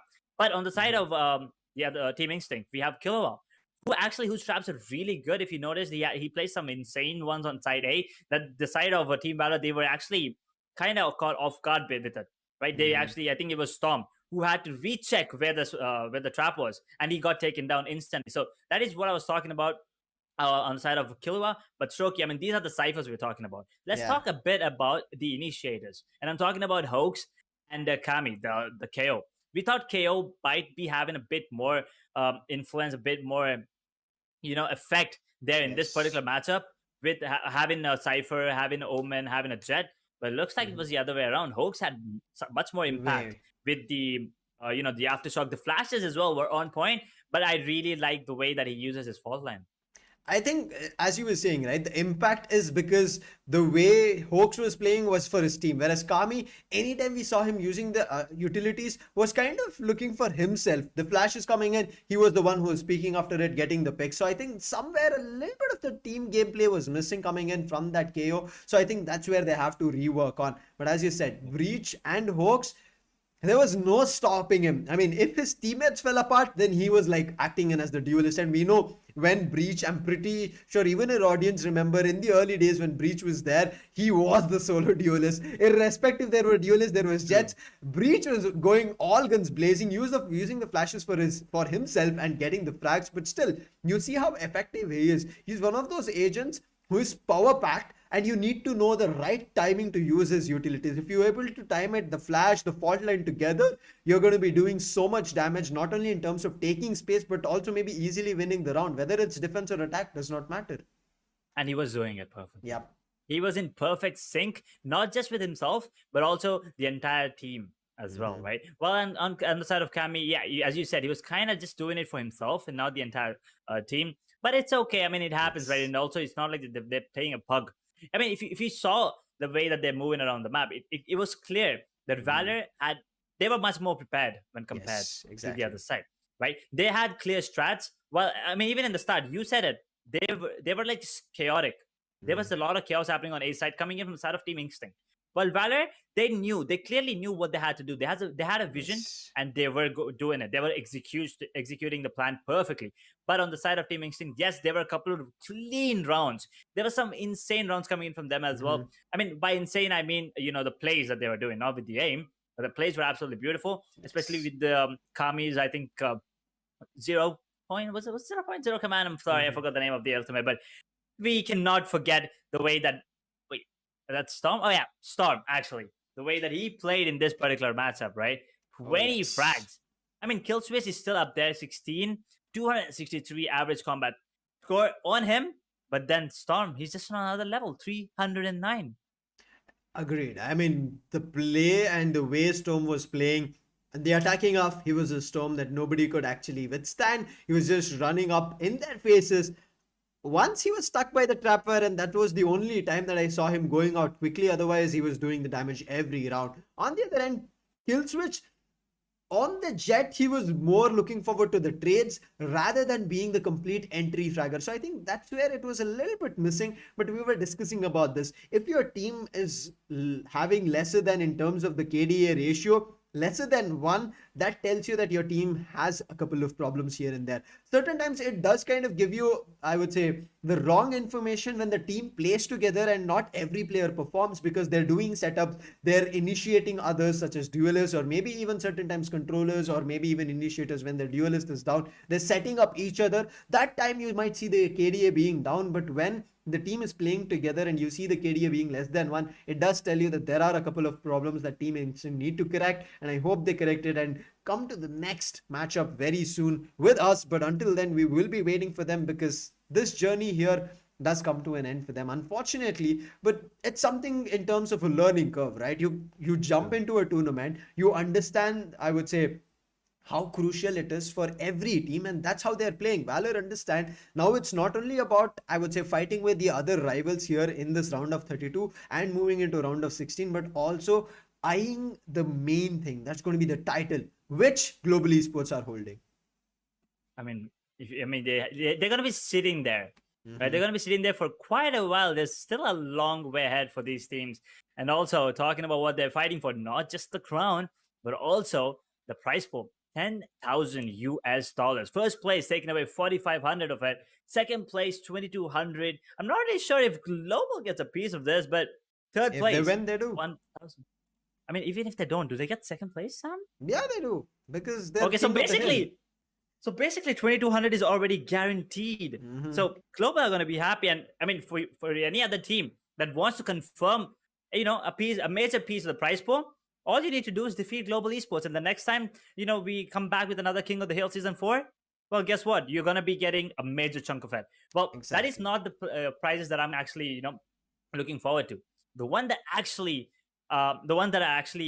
interested in, the most valuable player, the most valuable leader, and most valuable support. And also keep in mind, these are going to be calculated only in the grand finals. Which one of these teams, one of the 32 teams that are already there right now? I mean, we also have some eliminations, but the 32 Mhm. teams, one of them will be facing off against Global in that final, and from that particular match, the one with the highest number of frags will be the most valuable, player, and the one who, I don't know how the leader one goes, but I think the best IGLs, or maybe some good strats. If you see Yeah, good strats, he will get it. And the support, well, we have a lot of, and we really need to appreciate support players, right? Not just in exactly. tournaments. We need a lot more of you guys in pugs as well. At least I need it, because please, I'm hard stuck in my rank right now. I feel you, and that's one of the reasons I don't play ranked. But right now, it does bring us to the end of the day, because, as we said, this is the round of 32. You did see three wonderful matches, but there are other wonderful matches as well going offline, whose results you will eventually know, which will be published later down the line. But tomorrow, we'll be meeting you with the round of 16 and also with the best of three. So until then, see you soon again. Take care and bye bye.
Suppose there are times when you lose your troubled mind.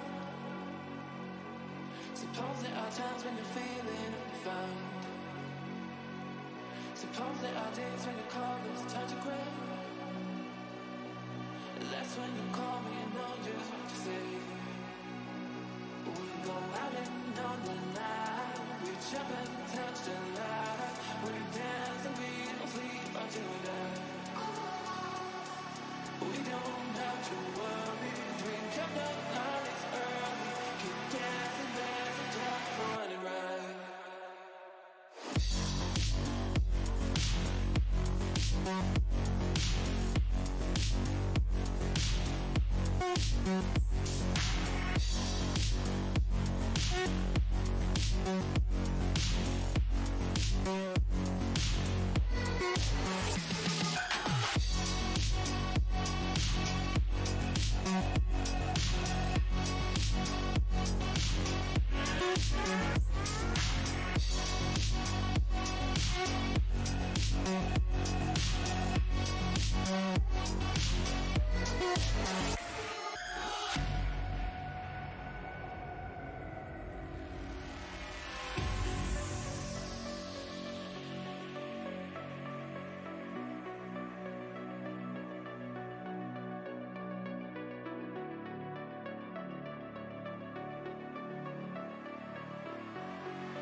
Suppose there are times when you lose your troubled mind. Suppose there are times when you're feeling undefined. Suppose there are days when your call is a touch of gray. That's when you call me and know just what to say. We go out and on the night. We jump and touch the light. We dance and we don't sleep until we die. We don't have to worry. Drink up the nights early. Keep dancing, there's a time for running right.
Bye.